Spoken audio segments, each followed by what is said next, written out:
You think modern recipes have it all figured out? Think again.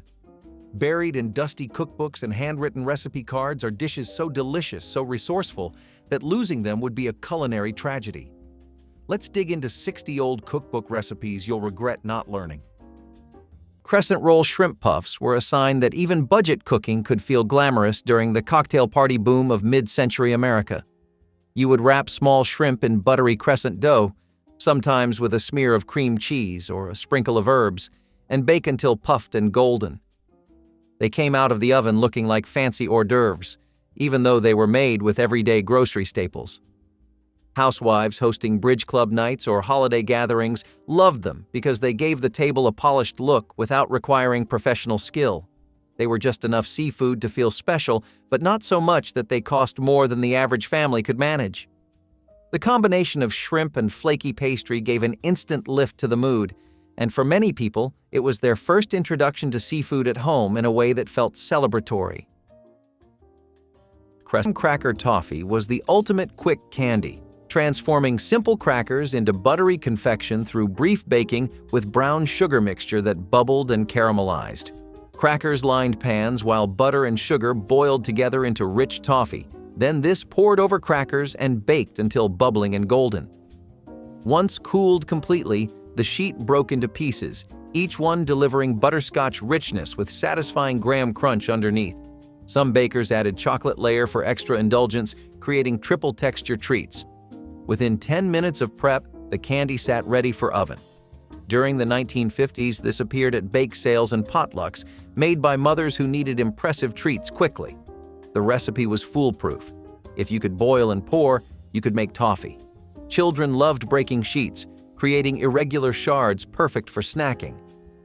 What made graham toffee endure was transformation of ordinary crackers into extraordinary candy. Or mashed potato casserole turned yesterday's leftovers into tomorrow's Thanksgiving side dish, embodying the waste-nothing philosophy that governed 1960s kitchens and family budgets.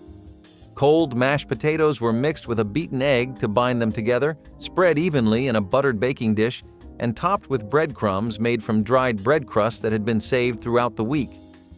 The casserole baked until the top turned golden and crispy, while the potatoes underneath stayed creamy and smooth, creating textural contrast that made it more interesting than plain mashed potatoes served fresh. Some cooks added diced onions or grated cheese when available, but the basic version required only potatoes, egg, and crumbs to create something worthy of holiday tables. The dish stretched limited resources by making day-old potatoes feel new and special rather than boring leftovers. Families prepared it the morning of Thanksgiving and baked it while the main dishes cooked, saving precious time and oven space. Easy spinach squares were what you made when you wanted to sneak something green into a potluck plate without getting too many complaints. You would mix chopped spinach, frozen or fresh, with eggs, shredded cheddar cheese, and a little flour and baking powder to bind it all together. Then it was poured into a baking dish, cooked until firm, and sliced into neat little squares. They were good warm or cold, which made them perfect for women's circles, bridal showers, and youth group meetings where you could not count on an oven being available. The flavor was mild but rich, and the texture fell somewhere between a quiche and a savory brownie. These squares were especially loved by the women who brought them because they were just so easy.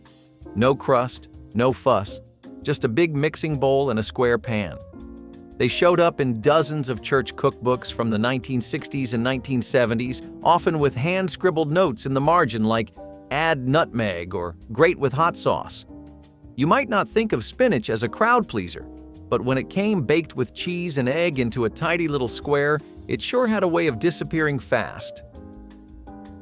Jellied chicken salad cubes were one of those appetizers you had to see to believe. And once you did, you could not forget them. You would mix cooked chicken, chopped celery, maybe some pimentos or olives into a savory gelatin base, pour it into a mold, and slice it into neat little cubes once it's set. Served cold with toothpicks, it was part salad, part finger food, and completely normal if you were flipping through an old community cookbook from the 1950s or 1960s. Back then, gelatin was the blank canvas for all kinds of creations, and savory salads in wobbly cube form were considered modern, practical, and just fancy enough for special occasions. You saw these cubes at women's club luncheons, church events, or the neighborhood potluck where everyone showed off their latest recipe finds. Sure, it sounds strange now, but back then, molded salads meant you knew your way around a kitchen and a grocery budget. They quietly disappeared as times changed. Crescent-wrapped meatloaf slices were a creative twist on one of the most iconic thrifty meals of the mid-century. Meatloaf had long been a staple for families because it stretched ground beef with breadcrumbs, oats, and seasonings to feed many mouths cheaply. But by slicing it and wrapping each piece in crescent dough, homemakers gave the dish a new life that made leftovers feel exciting. What was once a plain loaf suddenly became individual golden parcels that looked intentional rather than recycled. These crescent-wrapped slices often appeared at potlucks, picnics, and family dinners, where presentation mattered as much as taste. The flaky crust helped keep the meat moist while adding a buttery texture that children especially loved. It was a practical way of disguising the repetition of a meal that otherwise might have felt uninspired. Betty Crocker cookbooks encouraged these kinds of reinventions, reminding homemakers that resourcefulness could still deliver joy. In many ways, this recipe was the perfect representation of mid-century cooking, thrifty, imaginative, and designed to bring smiles to the dinner table with little added cost or effort. Crescent candied orange peel was sophisticated confection that seemed to require expertise but came together in minutes using just boiling and dipping. Orange peels were cut into strips and boiled briefly to remove bitterness, then tossed in sugar while still warm until coated thickly. Some grandmothers dipped one end in melted chocolate, creating elegant two-tone treats. The result was sweet, bitter, bright, each strip delivering concentrated citrus flavor with gentle resistance between teeth. During the 1950s, candied peel appeared in decorative tins given as gifts, made by women who appreciated European elegance on American budgets. The recipe required oranges that cost pennies and sugar already in the pantry. Children helped cut peels into strips, learning that fancy didn't mean expensive. The peel kept for weeks in covered containers, improving with age as flavors deepened. What made candied orange peel remarkable was sophistication from simplicity, proving Christmas treats could be both quick and genuinely refined. Cornstarch pudding gave families an economical dessert alternative when eggs and milk for custard cost more than budgets allowed during lean Thanksgiving seasons. Cornstarch was mixed with sugar, a pinch of salt, and whatever flavoring was available, vanilla extract if affordable, or simply cinnamon and nutmeg from the spice cabinet. Cold milk was stirred in gradually to prevent lumps, then the mixture was cooked slowly on the stovetop, stirring constantly until it thickened into smooth, creamy pudding that coated the spoon. The pudding was poured into individual serving dishes and chilled until set, sometimes topped with a sprinkle of cinnamon or a few raisins for decoration. The texture was surprisingly luxurious despite humble ingredients, smooth and rich on the tongue. A single box of cornstarch costing 15 cents could make enough pudding to serve 8 people as dessert, making it one of the most economical sweet endings possible. Sweet potato and apple skillet was the kind of dish that made fall feel like a warm quilt on your lap. You would slice sweet potatoes and apples, lay them in a cast-iron skillet, and cook them slowly with pork drippings, a little brown sugar, and cinnamon. The edges would caramelize while the centers turned soft and buttery. It was sweet enough to feel like dessert, but savory enough to sit next to pork chops or baked ham. This was common fare in Southern church kitchens, especially during harvest dinners or homecoming meals when local produce was everywhere. Apples came from backyard trees and sweet potatoes from the garden rows. Church ladies cooked them up in big skillets passed down through generations. No baking dish, no timer, just watch and stir until it looked right. This dish was loved for its flavor and its flexibility. It could be breakfast, supper, or anything in between. And when the wind started to blow through the trees and the daylight slipped away early, it was the kind of meal that made everything feel a little more peaceful. Hot cheese olive balls were the perfect little party trick hiding in those old spiral-bound cookbooks your grandmother probably kept in a kitchen drawer. You would wrap salty green olives in cheesy dough, pop them in the oven, and out came these golden, flaky bites with a gooey center and a briny surprise inside. They were strange, addictive, and absolutely everywhere at vintage cocktail parties and family get-togethers. You could make a whole tray with barely any ingredients, just flour, butter, cheese, and a jar of olives, and still impress a room full of guests. That was the genius of old cookbook recipes. They were built for tight budgets, but never felt skimpy. The combination of sharp cheddar and salty olives was bold for the time, but it made these snacks unforgettable. They looked fancy, tasted indulgent, and disappeared fast, especially if you left them on the table next to a punch bowl. Somewhere along the way, they vanished from party menus, but back in the day, nothing said you had your act together like a platter of hot cheese olive balls straight from the oven. Crescent veggie wreath was a festive appetizer that took advantage of the flexible nature of crescent dough. The dough was arranged in a circular pattern, baked into a ring, then topped with a spread of cream cheese and fresh vegetables to resemble a holiday wreath. It was colorful, eye-catching, and a lighter option compared to many heavier dishes on buffet tables. This recipe reflected how mid-century entertaining leaned on creativity and presentation just as much as taste. Families enjoyed making it together during the holidays because decorating the wreath with peppers, carrots, or broccoli felt playful. It became a centerpiece dish that was as much about bringing cheer as feeding guests. Betty Crocker cookbooks encouraged recipes like this because they combined practicality with charm, giving homemakers confidence that their party tables would impress. Even those who did not celebrate holidays in a traditional sense found reasons to make it for potlucks or seasonal events. It turned something as simple as dough and vegetables into a conversation starter. Cherry mash candy was a sweet tart miracle that happened in minutes, combining maraschino cherries with peanut butter and chocolate coating. The cherries were drained and chopped fine, then mixed with peanut butter and powdered sugar until stiff enough to form into small mounds.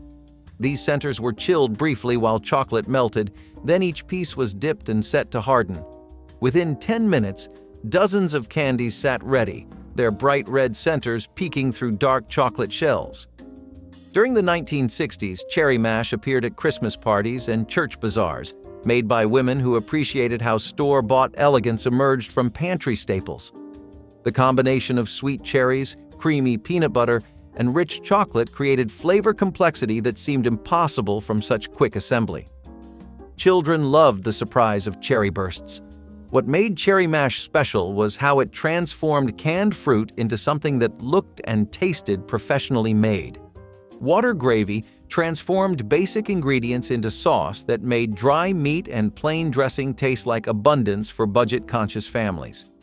The technique started with whatever fat was available, usually bacon grease or meat drippings, heated in cast iron until shimmering and ready. Flour was whisked in slowly, creating a roux that cooked until golden and nutty smelling, the foundation of all good gravy. Then came water, added gradually while stirring constantly to prevent lumps from forming, along with salt, pepper, and sometimes a splash of kitchen bouquet for deeper color and flavor. The gravy simmered until it thickened enough to coat the back of a spoon, becoming smooth and rich despite containing no stock, no wine, no cream. Families poured it generously over everything on their plates, the hot sauce bringing moisture and flavor to economical foods that needed help. Cookbook authors acknowledged that while broth made better gravy, water gravy kept families fed when resources ran low during difficult times. Peanut butter and onion sandwiches might sound like a dare, but in old rural churches, they were just another kind of honest food. You would slice a sweet white onion thin, Vidalia if you had it, and layer it between two slices of bread spread thick with peanut butter. No toasting, no grilling, just straight-up lunchbox material. Sometimes people added lettuce or mustard, but most stuck to the basic version. This odd little combination came from the South and made its way into handwritten cookbooks and potluck menus, usually with a note that read, "Do not knock it till you try it." These sandwiches were common among farming families and church workers who needed protein and flavor on the cheap. And they delivered. The sweetness of the peanut butter and the bite of the onion somehow worked together, especially when paired with a glass of sweet tea or a handful of pickles. They were not gourmet, but they were quick and filled a hole. And if you happen to grow up with them, there is a good chance you still crave one when no one is watching. Cucumber cream cheese rounds were one of those appetizers that looked far fancier than they actually were, and that was exactly the point. You would slice crisp cucumbers into neat rounds, top them with seasoned cream cheese, maybe sprinkle on some herbs, and just like that, you had a platter ready for a garden party, bridal shower, or retro luncheon. They were simple, refreshing, and cool enough to serve on hot summer days when turning on the oven was out of the question. Recipes like these filled old community cookbooks, usually right next to Jell-O molds and tea sandwiches, as the go-to solution for affordable, quick appetizers that still looked elegant. You could whip up a whole tray in minutes, and they fit right in with the lace tablecloths and pastel napkins that marked mid-century entertaining. Over time, they got overshadowed by store-bought veggie trays and prepackaged dips, but cucumber cream cheese rounds had their moment. They reminded everyone that even when money was tight and the menu was basic, you could still bring something crisp, cool, and classy to the party. Pigs in a blanket with crescent dough were an enduring party favorite that worked just as well at bridge clubs as they did at game day gatherings. Small sausages or cocktail franks were wrapped in triangles of dough, then baked until the pastry puffed up and turned golden brown. They were bite-sized, easy to grab, and impossible to stop eating once the tray was on the table. The contrast of buttery crust and savory sausage made them both addictive and comforting. These little bites showed up in countless Betty Crocker cookbooks and were advertised as perfect solutions for casual entertaining. They were affordable too, which meant hosts could make large platters without spending much. Children adored them, adults appreciated their simplicity, and they became one of those recipes that felt timeless. Even now, pigs in a blanket carry the charm of a snack that never really left the American table, even if it began decades earlier in mid-century kitchens. Cream cheese mints were elegant confections that dissolved on tongues within minutes of being shaped, their pastel colors making candy dishes festive. Cream cheese softened while powdered sugar added gradually until mixture became stiff enough to shape. Then, peppermint extract and food coloring stirred in. The mixture was pressed into small molds or rolled into balls and flattened with forks, creating decorative shapes. Within 10 minutes, dozens of mints sat ready, their colors brightening any plate. During the 1960s, these appeared at weddings and formal gatherings, made by women who appreciated Victorian elegance on depression budgets. The mints melted instantly in mouths, delivering cool peppermint without overwhelming sweetness. Children loved making them, choosing colors and pressing patterns. What made cream cheese mints special was sophistication from simplicity, proving that fancy didn't require fancy techniques. Creamed onions turned the cheapest vegetable in the store into a side dish that looked and tasted elegant enough for special occasion tables during Thanksgiving celebrations. Small white onions were peeled carefully to keep them whole, then boiled in salted water until just tender, but not mushy, maintaining their shape and mild sweetness. Meanwhile, a simple white sauce was made by melting butter, stirring in flour until smooth, then gradually adding milk while whisking constantly to prevent lumps from forming. The drained onions were folded gently into the cream sauce and seasoned with salt, white pepper, and sometimes a pinch of nutmeg for depth. The dish was served hot in attractive serving bowls, the white onions glistening in their creamy sauce looking far more expensive than they actually were.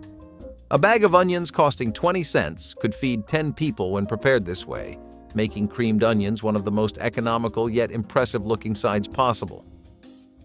Eggplant hamburger pie was what happened when church ladies leaned into garden vegetables and budget beef at the same time. You would slice the eggplant thin and use it like a crust or a layer inside a pie dish, then spoon in a seasoned mix of ground beef, onion, and tomato. Some versions added breadcrumbs or a little shredded cheese on top before baking. The end result was something between a casserole and a meat pie, rich, saucy, and surprisingly light.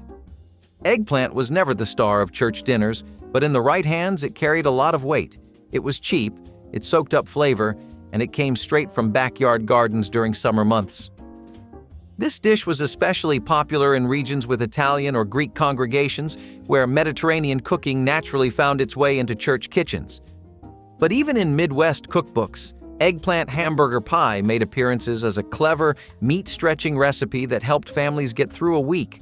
It was earthy and satisfying, not too heavy, and it gave women a reason to use what they had grown without spending extra. For families who did not eat out much, this was as close as it got to something special. Shrimp mold with crackers is one of those dishes that sounds like a dare now, but was considered peak elegance in the 1960s. Picture a wobbly, pastel-colored gelatin mold on the center of the table, filled with bits of shrimp, diced celery, and a creamy, tangy base, usually thanks to mayonnaise or cream cheese. It was the kind of appetizer you spotted at cocktail parties, holiday dinners, or those once-a-year neighborhood events where folks pulled out their best recipes. You would serve it with buttery crackers, and everyone would politely scoop a little on their plate while pretending they were at a fancy hotel banquet. The shrimp mold was a sign of the times when gelatin was not just for dessert and molded food was the ultimate showpiece. Recipes for this were clipped from women's magazines and tucked into community cookbooks, right next to lime jello salads and aspics. It may sound strange now, but back then, the shrimp mold meant you had made an effort, and nothing impressed like a shimmering, seafood-filled centerpiece wobbling in the middle of the table. Chicken and broccoli crescent pockets were a clever mid-century invention that transformed the casserole craze into something neat, tidy, and wonderfully portable. Instead of serving chicken and broccoli in a dish with a heavy sauce, cooks tucked the filling into crescent dough, folded it into little parcels, and baked until golden brown. The result was a handheld version of comfort food that still offered the creamy flavor people expected from family suppers. They were a time saver too, since leftover chicken or vegetables could be easily repurposed without waste. For mothers trying to balance nutrition with taste, the combination of chicken and broccoli worked well, sneaking in a vegetable that children might otherwise avoid. These pockets fit perfectly into lunchboxes, picnics, or weeknight dinners, reflecting the era's growing preference for food that could travel and be served with minimal cleanup. Betty Crocker cookbooks highlighted them as both practical and polished, proof that resourcefulness could look and taste inviting. They embodied creativity, thrift, and the comforting spirit of family meals wrapped in flaky crescent dough. Flake wreaths were festive treats that came together in minutes, combining green-tinted marshmallow mixture with cereal for crunchy cookies shaped like holiday decorations. Marshmallows melted with butter and green food coloring while cornflakes waited in bowls, then everything stirred together and shaped quickly into wreaths before mixture hardened. Red cinnamon candies pressed into wreaths became holly berries, completing the decoration. Within 10 minutes, dozens of wreaths sat ready, their bright green making cookie trays festive. During the 1960s, these appeared at school parties and church events, made by mothers who needed crowd-pleasing treats fast. Children loved shaping wreaths, working quickly before marshmallow cooled. The result was sweet, crunchy, and unmistakably Christmas. What made cornflake wreaths endure was how they captured holiday spirit in edible form, proving that festive didn't require hours of work. Peppermint biscuit rolls replaced expensive yeast rolls on Thanksgiving tables, using quick biscuit dough shaped into elegant crescents that looked festive and special despite costing almost nothing to prepare. Flour, baking powder, salt, and lard were cut together with a pastry blender until the mixture resembled coarse crumbs. Then just enough milk was added to form soft dough that could be rolled out thin on floured kitchen counters. The dough was cut carefully into triangles, rolled up tightly from the wide end toward the point, and curved gently into crescent shapes before being placed on baking sheets and baked until golden brown and puffed. The rolls emerged from the oven hot and flaky, their buttery layers pulling apart easily when broken open at the table, steam rising from the soft interior. Families brushed them immediately with melted margarine while still warm, creating an attractive shine and adding richness that made them look more expensive than they actually were. Ham and noodle skillet was the kind of meal that came together in a single pan on a busy Wednesday night before choir practice. It started with leftover ham, cubed, chopped, or shaved off the bone. tossed into a hot skillet with egg noodles and a handful of peas. Some folks added mushrooms, others just stirred in a spoonful of sour cream or a pat of butter to keep it rich. The result was warm, salty, and filling with just enough green to count as a vegetable. You could find this dish in nearly every Lutheran or Methodist church cookbook from the 1950s to the 1970s. It was fast, forgiving, and perfect for when dinner needed to be on the table in 20 minutes flat. No oven, no timer, just a stovetop, a wooden spoon, and a skillet. That was part of the appeal. It worked for the women who had worked all day and still had a bake sale to prep for or a committee meeting to attend. Kids ate it without complaint, and men liked it because it tasted like a meal. In homes and churches where time and money were always tight, the ham and noodle skillet got the job done. Celery sticks with pimento cheese were the crunchy, creamy appetizer that stretched from southern kitchens all the way to potlucks in every small town across America. You took sturdy stalks of celery, trimmed them up, and filled them with that bright orange pimento cheese spread, the kind made with shredded cheddar, diced pimentos, a little mayo, and maybe some secret seasoning passed down from your grandmother. It was simple, satisfying, and just fancy enough to feel like you brought something special to the table, even when grocery money was tight. You saw these celery boats at family reunions, baby showers, and church suppers, nestled between deviled eggs and Jell-O molds.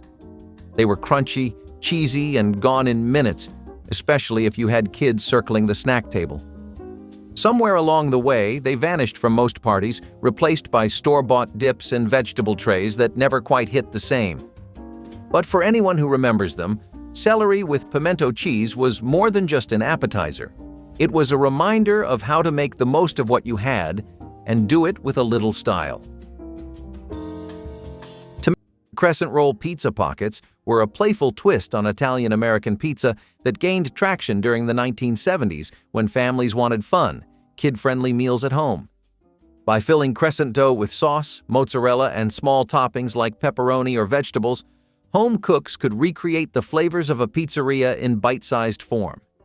These little pockets baked quickly, making them perfect for weeknights or sleepovers when kids craved something exciting without waiting long. Parents appreciated that they could control portions and ingredients while still delivering the flavor children begged for. The ease of sealing and baking the dough meant even beginners could pull off the recipe without fear of failure. In many ways, they reflected the decade's fascination with convenience and creativity, where cookbooks encouraged playful riffs on classic dishes. They were portable, delicious, and endlessly customizable, which made them ideal for families balancing time and taste. Biting into one hot from the oven with melted cheese inside was a memory that lingered long after. Chocolate-covered pretzels turned salty snacks into Christmas confections within minutes, the sweet-salty combination creating addictive treats that disappeared as fast as they were made. Chocolate melted while pretzel rods or twists waited on trays, then each pretzel was dipped halfway and set to harden. Some bakers rolled the wet chocolate in crushed candy canes, nuts, or colored sprinkles, creating decorated treats that looked bakery-bought. Within 10 minutes, dozens of pretzels stood ready, their chocolate coatings glossy and firm. During the 1950s, these appeared at school parties and neighborhood exchanges. The chocolate-salt contrast was irresistible, each bite delivering both satisfaction and craving for another. Men particularly loved these, appreciating the masculine edge of pretzels, elevated by chocolate sweetness. What made chocolate pretzels endure was simplicity meeting sophistication, proving Christmas treats could be both easy and impressive. Bread and butter pickles from summer canning added tangy sweetness to Thanksgiving plates, representing the preserved abundance of warmer months brought forward to winter holidays when fresh vegetables were scarce. The pickles had been made in August when cucumbers flooded gardens faster than families could eat them fresh, sliced thin with onions and packed into jars with a spiced vinegar syrup sweetened with sugar. By November, the pickles had mellowed and developed complex flavor. The sharp vinegar softened by the sugar while cucumbers stayed crisp and refreshing. A single jar opened at Thanksgiving provided enough pickles to garnish every plate at the table, their bright yellow color adding visual appeal alongside the browns and oranges of traditional holiday foods. the sweet-sour flavor cut through rich gravies and fatty meats, refreshing the palate between bites. For families who had put up dozens of jars during summer, these pickles represented essentially free food. Turkey croquettes with gravy were one of those elegant little tricks church ladies knew how to pull off after a holiday dinner. Leftover turkey would be shredded, mixed with a white sauce or mashed potatoes, then shaped into tidy little patties or oblong logs. Some rolled them in cracker crumbs, others used cornflake dust for the coating. Then they were fried to a golden brown and served warm with gravy poured right over the top. These were not everyday meals. They were for after Easter or Thanksgiving, when the bird had been picked clean and the bones had already gone to soup. But nothing went to waste. Not the drippings, not the stuffing, and definitely not the last bits of meat. Church cookbooks from the 1950s and 1960s are full of croquette recipes, especially in regions where thrift and grace went hand in hand. These were also popular with church auxiliary groups and potluck planners who needed something warm, filling, and presentable to serve a crowd. They looked nice on a platter, they reheated easily, and they made a little leftover go a long way. In small towns and church halls, that was always worth something. Sardine and cream cheese spread was one of those Depression-era staples that somehow snuck its way into mid-century parties and stayed there for a while. You would mash up canned sardines with cream cheese, maybe toss in some lemon juice or chopped onion, and spread it onto toast points or crackers. Sounds unusual today, but back then, it was a clever, budget-friendly way to turn pantry staples into something that felt special. Sardines were cheap, full of protein, and easy to store, which made them a go-to for households stretching every dollar. Paired with creamy cheese, they became a bold, salty appetizer that showed up at potlucks, luncheons, and card games across America. You would find the recipe scribbled on index cards, tucked in church cookbooks, or clipped from magazine pages your grandmother saved. Sure, the flavors were strong, but they filled a table, stretched the grocery budget, and gave people a little bite of something different. Over time, fancier appetizers took over. Crescent roll salmon loaf was a way for home cooks to make dinner feel elegant without breaking the budget. Salmon loaf had already been popular since the Depression, especially in canned form, but wrapping it in crescent dough gave it a more refined presentation that fit perfectly on the table for dinner parties or holiday gatherings. The flaky crust paired with the rich, seasoned salmon filling created a combination that felt much more expensive than it was. In many mid-century households, this was considered a fancy night recipe, something that made the family feel like they were dining at a restaurant while staying firmly within the budget. The beauty of the dish was that it could be dressed up with herbs, lemon slices, or cream sauces, making it flexible for whatever the occasion demanded. Its place in Betty Crocker cookbooks reflected the balance of thrift and aspiration, giving homemakers a tool to elevate what was otherwise just canned fish. Salmon loaf in crescents became one of those recipes that stood out not only for flavor, but for how it made people feel: dignified, capable, and resourceful. Divinity fudge was once the crown jewel of Christmas candy plates, whipped into snowy peaks that melted on tongues within minutes. Grandmothers heated corn syrup and sugar to softball stage while egg whites stiffened, then combined both into glossy clouds flavored with vanilla and studded with pecans. The mixture was dropped by spoonfuls onto waxed paper, forming irregular peaks that hardened quickly.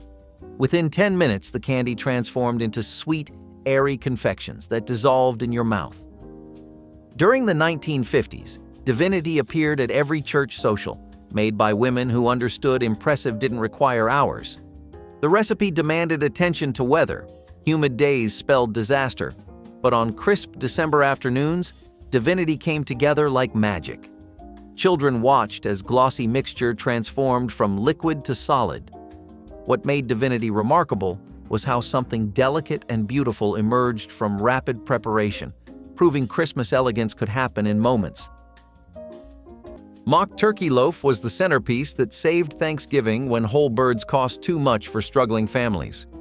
Ground beef mixed with breadcrumbs, onions, celery, and poultry seasoning was shaped into a loaf that looked remarkably like sliced turkey when carved. The mixture was packed into bread pans, baked until golden, and served with gravy. The result was surprisingly convincing, with breadcrumbs creating texture that mimicked turkey while sage gave holiday flavor. Mothers prepared these loaves the night before, allowing them to chill for easier slicing.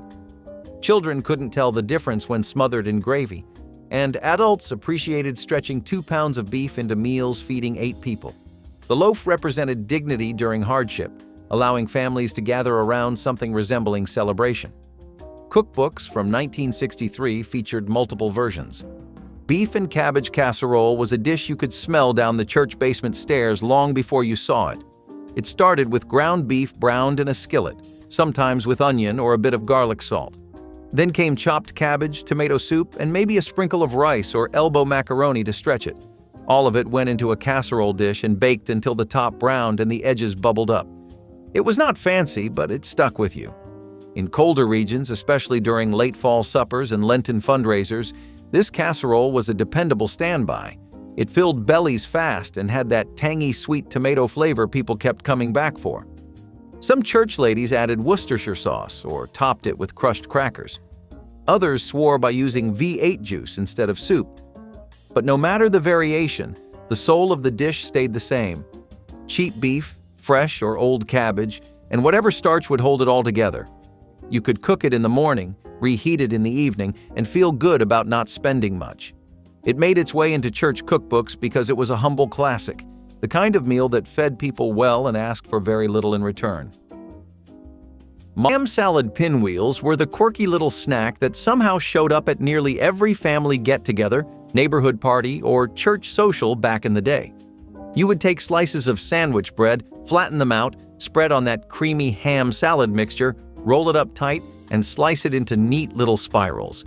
It looked way fancier than it really was, which is probably why every old cookbook with curled pages swore by them.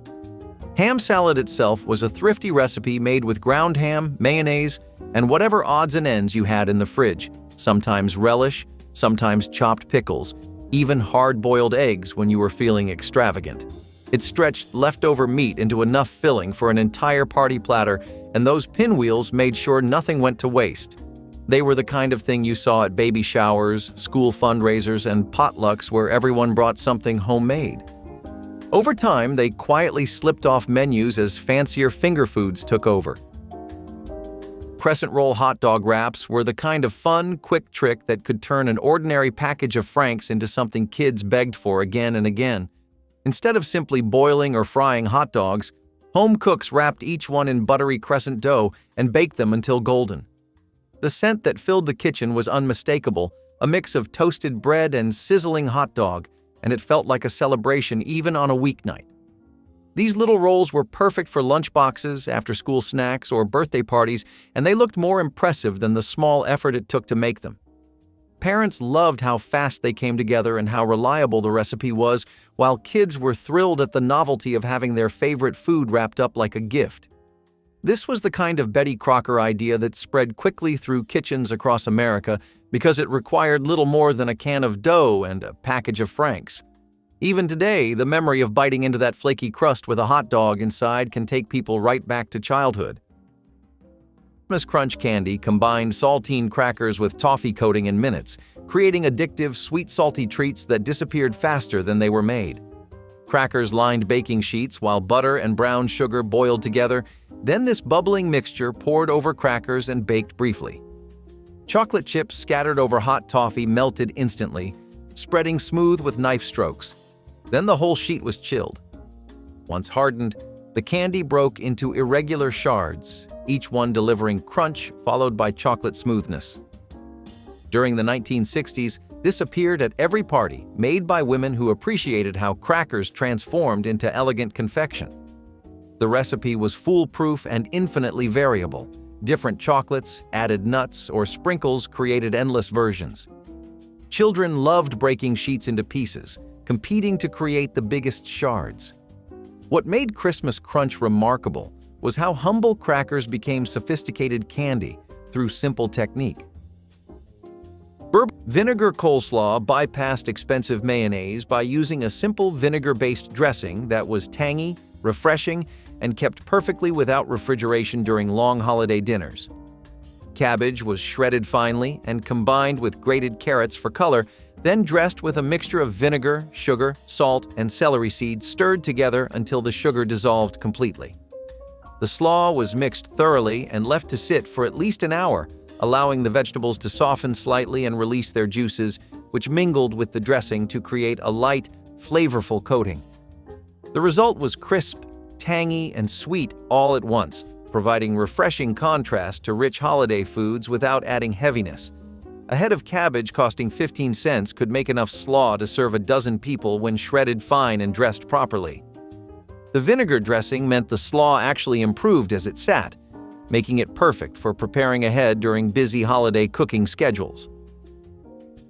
Pineapple casserole might raise eyebrows today, but in old church kitchens, it was a trusted crowd pleaser. You would shred carrots fine, mix them with drained canned pineapple, sugar, eggs, and a bit of butter, then top it all with crushed Ritz crackers before baking. The result was something between a side dish and a dessert, warm, sweet, and just savory enough to sit next to a slice of ham or roast chicken. Southern church cookbooks especially loved this one. It showed up at Easter brunches, baby showers, and Wednesday night suppers. People liked it because it used simple ingredients in unexpected ways. Carrots were cheap, pineapple was shelf-stable, and crackers were almost always on hand. The casserole held its shape when sliced and looked cheerful with its orange-gold glow. Some added marshmallows. Others swore off that entirely. But no matter how you tweaked it, the base idea stayed the same. Make something warm, sweet, and comforting out of what was already in the pantry. And maybe that is why it stuck around so long, because even if it confused your taste buds, it made people smile. Egg and olive tea sandwiches were the dainty little bites that showed up at baby showers, church teas, and bridge club meetings when presentation mattered just as much as the food. You would mash up hard-boiled eggs, chop green olives, mix them with a little mayo, and spread it between slices of soft white bread. The crusts came off, the sandwiches were cut into neat little triangles or fingers, and suddenly it felt like you were at some fancy afternoon tea, even if you were just in the church basement or someone's living room. They were light, affordable, and used ingredients every home had on hand, which is why they became such a mainstay in old community cookbooks. Sure, egg salad might sound plain today, but those green olives added a briny punch that made every bite stand out. You never saw a bridal shower or ladies' luncheon without a platter of these sandwiches back then. Over time, they faded from the party table, replaced by store-bought platters and deli trays, but for anyone who remembers them, egg and olive tea sandwiches were proof you could make something feel special with just a few pantry staples. Cheese-stuffed crescent triangles were an easy but satisfying dish that gave simple cheddar cheese a moment to shine. The dough was cut, folded, and sealed into small triangles with cubes or shreds of cheddar inside, then baked until the cheese melted into a gooey surprise. They were often served during family game nights, bridge clubs, or casual gatherings when people wanted a snack that felt warm and filling but did not require hours of work. The crispy edges, soft center, and melted cheese combined to create a bite that was both rich and comforting. These were versatile too, since cooks could use whatever cheese was on hand, from sharp cheddar to mild American, making them both economical and flexible. Betty Crocker cookbooks often suggested them as appetizers for entertaining, and once people tried them, they quickly became repeat favorites. There was something about pulling apart one of those golden triangles and watching the cheese stretch that felt indulgent even in the most modest setting. Date roll candy transformed humble ingredients into sophisticated Christmas treats that looked professional but came together in under 10 minutes. Marshmallows melted with butter while chopped dates and nuts waited, then everything combined into sticky mixtures rolled in graham cracker crumbs or coconut. The warm candy shaped quickly into logs wrapped in waxed paper and chilled until firm enough to slice into perfect rounds. Each slice revealed swirls of dates suspended in creamy marshmallow, creating patterns too pretty to eat. In the 1960s, date rolls appeared on every holiday tray, made by mothers who appreciated maximum impact with minimal effort. The candy kept well refrigerated, perfect for unexpected guests. Children loved helping roll the warm candy, hands sticky with marshmallow and crumbs. What made date rolls special was how they balanced sweetness with earthy richness of dates, creating complexity that belied simple preparation. Carrot and raisin salad brought color and sweetness to Thanksgiving tables without requiring expensive ingredients or complicated preparation that strained budgets. Carrots were peeled and grated by hand using box graters, creating thin shreds that mixed easily with plump raisins that had been soaked briefly in warm water to soften them. The dressing was simply mayonnaise, thinned with a little vinegar and sugar, coating the carrots until they glistened orange and inviting in serving bowls. Some cooks added shredded cabbage to stretch the salad further, while others included chopped celery for additional crunch and volume.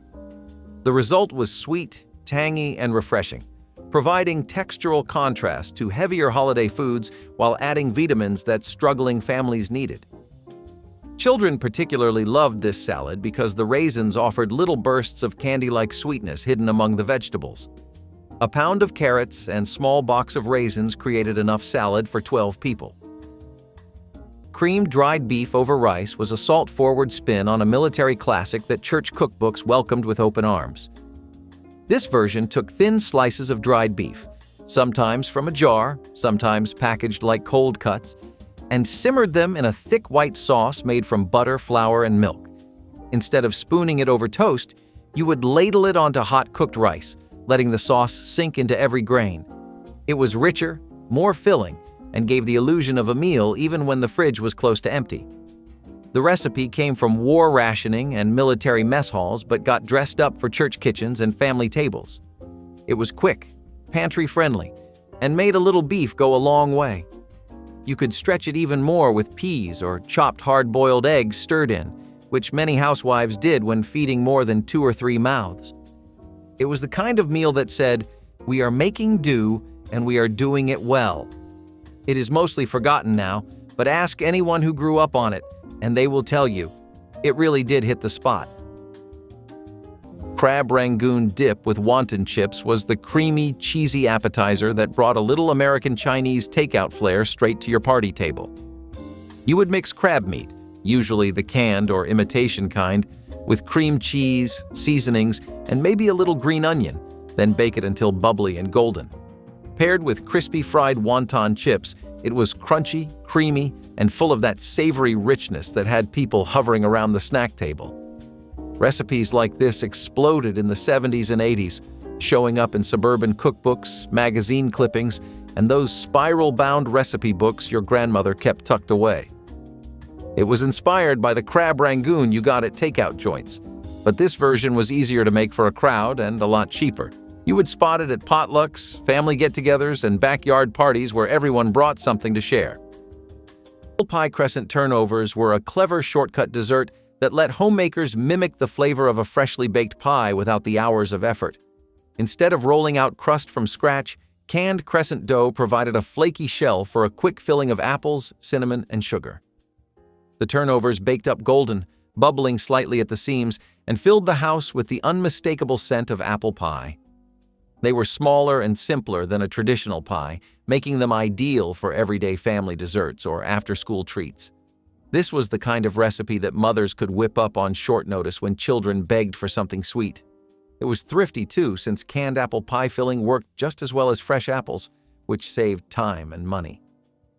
Betty Crocker's endorsement made it feel like a trustworthy option, especially for less confident bakers. With every bite, the warm apple filling and flaky crust offered comfort that felt homemade, even if the shortcut was right there in plain sight. Rum balls were the grown-up Christmas candy that came together in minutes, combining crushed vanilla wafers with cocoa, corn syrup, and dark rum that gave them sophistication. Everything mixed in one bowl, cookie crumbs, sugar, cocoa, nuts, and rum to bind it, then rolled into spheres and coated in powdered sugar. The mixture needed no baking or cooking beyond brief shaping time. Within 10 minutes, elegant candies sat ready, their boozy edge making them decidedly adult treats. During the 1950s, rum balls were cocktail party staples, made by hostesses who appreciated recipes that impressed without demanding kitchen time. The flavor deepened if stored a day or two as rum penetrated deeper into wafer crumbs, creating richness that seemed impossible from quick preparation. Men particularly loved these, appreciating the rum kick that set them apart from sugary confections. What made rum balls remarkable was how they brought bar cart sophistication to the cookie tray. Ground bologna salad sandwiches were one of those chilled, spreadable creations that popped up on church supper tables more often than you would think. You would take a chunk of bologna, usually the cheap kind, run it through a meat grinder or chop it fine, then mix it with mayo, chopped pickles, and a bit of hard-boiled egg. Sometimes a spoonful of relish or mustard got added for tang, and sometimes not.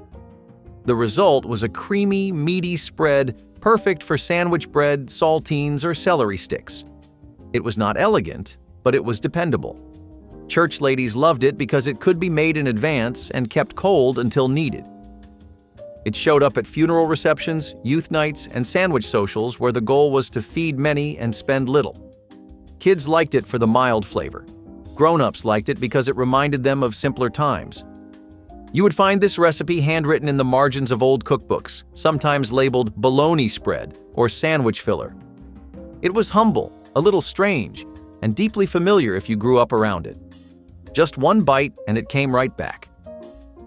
Canned Vienna.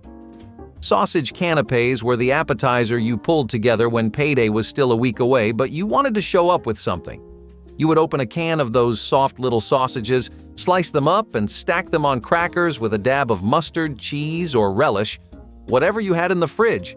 It sounds humble now, but back then, that little plate of canapés meant you made an effort, even when the pantry was running low.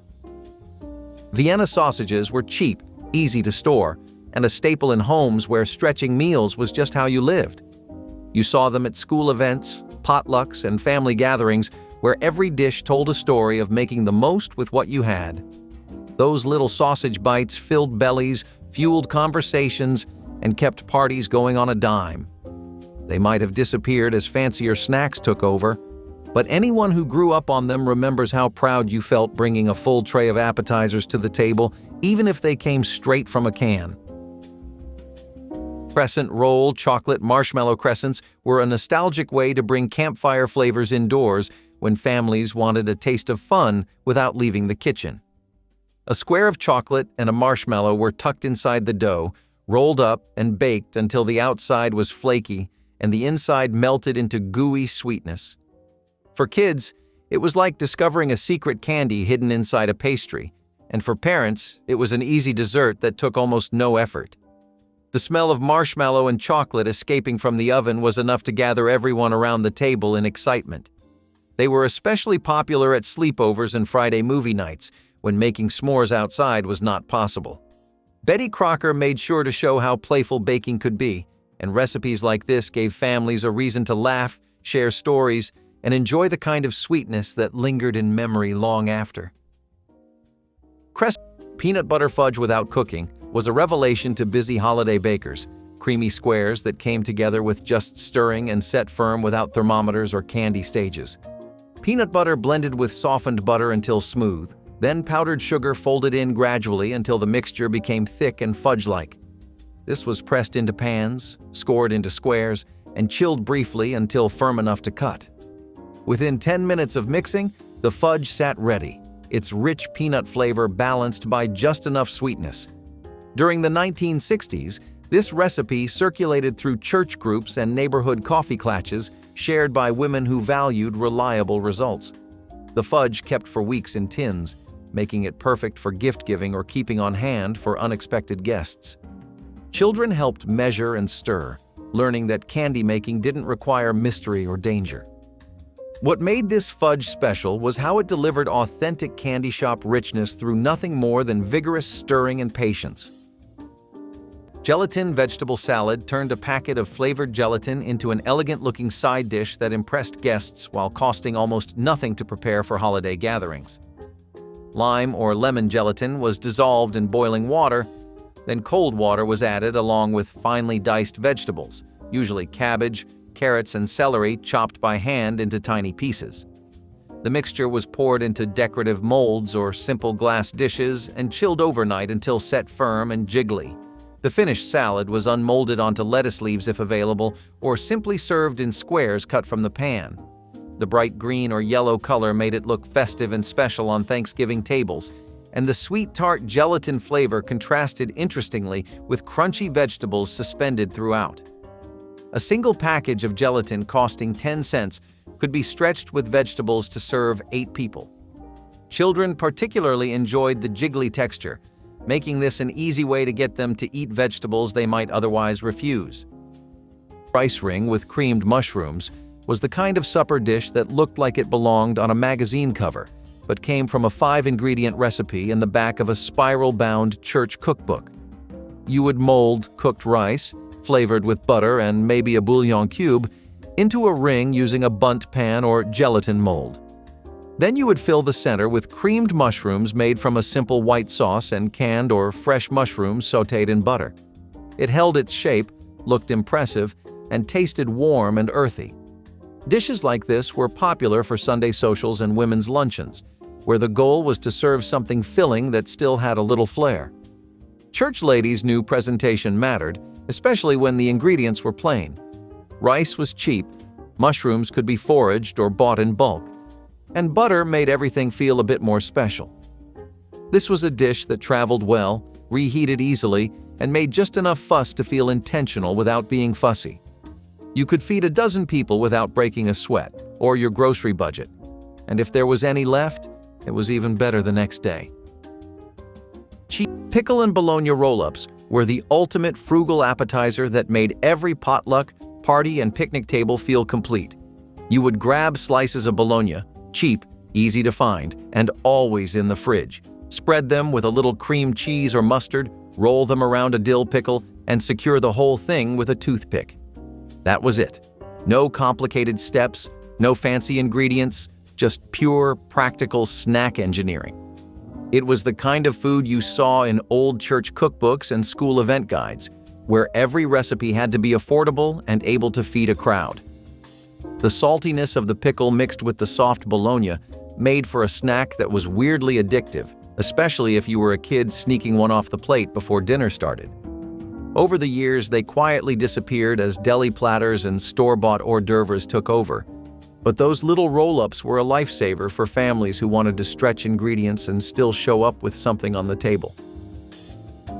Salmon pickle crescent spirals were the kind of potluck staple that turned ordinary ingredients into something eye-catching and tasty. Thin slices of ham and crisp dill pickles were layered inside crescent dough, rolled tightly, and sliced into small pinwheels before baking.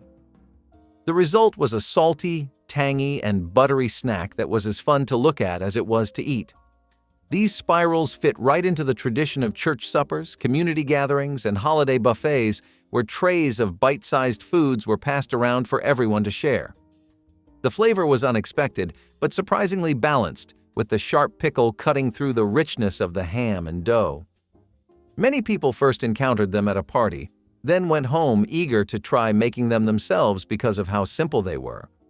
Betty Crocker promoted recipes like these because they stretched small amounts of ingredients into large servings, which was always appealing to thrifty households. They became one of those quietly memorable foods people remembered decades later with a smile. Apple and balls were cocktail hour sophistication in candy form, combining crushed vanilla wafers with pecans, cocoa, and enough bourbon to bind everything together richly. The mixture came together in bowls: wafer crumbs, chopped nuts, powdered sugar, cocoa, corn syrup, and bourbon stirred until uniform, then rolled into spheres and coated in sugar. No cooking, no baking, just mixing and shaping that took minutes. The bourbon flavor was pronounced but balanced by sweetness and nut richness. During the 1950s, bourbon balls appeared at adult gatherings, made by hostesses who understood that certain treats were decidedly grown up.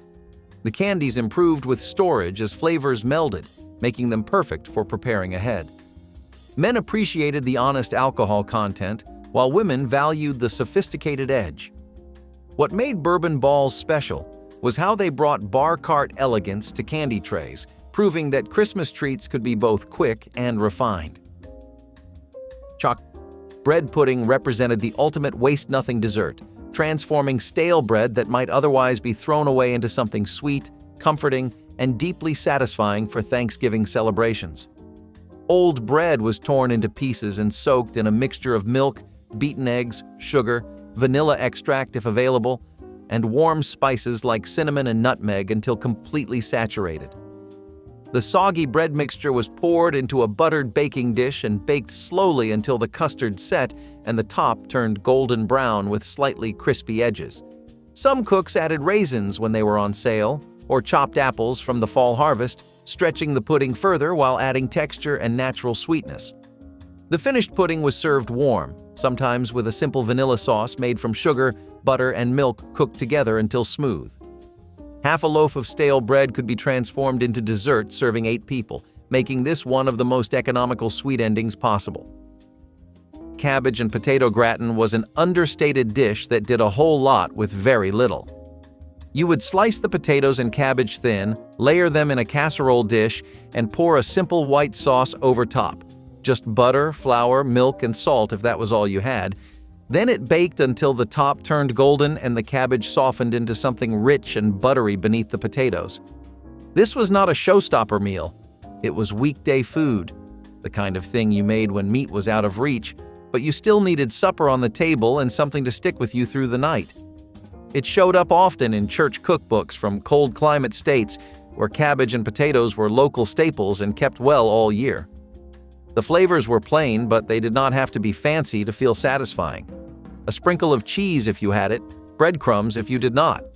And if you made enough, you had lunch the next day too. Dishes like this reminded people that warmth and comfort did not always cost extra. Sometimes they just took time, a little butter, and a well-used casserole pan.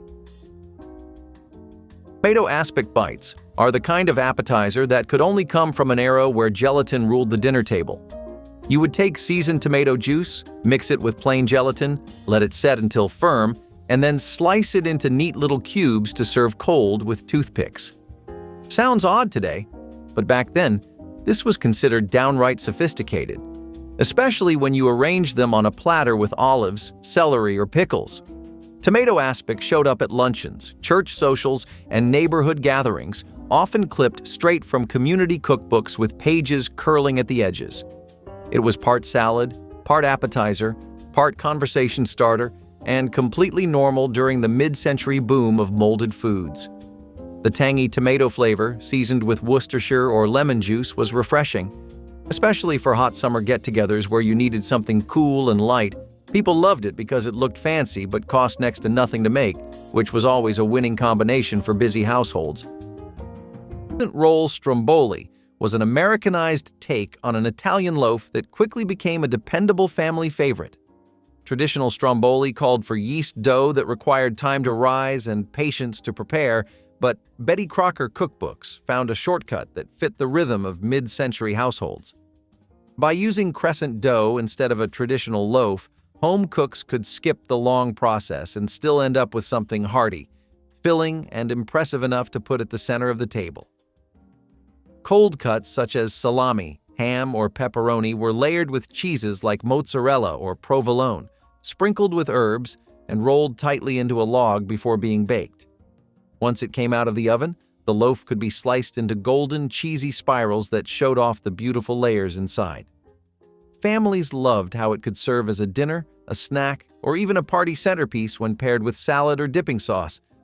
This stromboli reflected the way Italian-American traditions were being folded into American cookbooks while still keeping things simple and affordable for ordinary kitchens.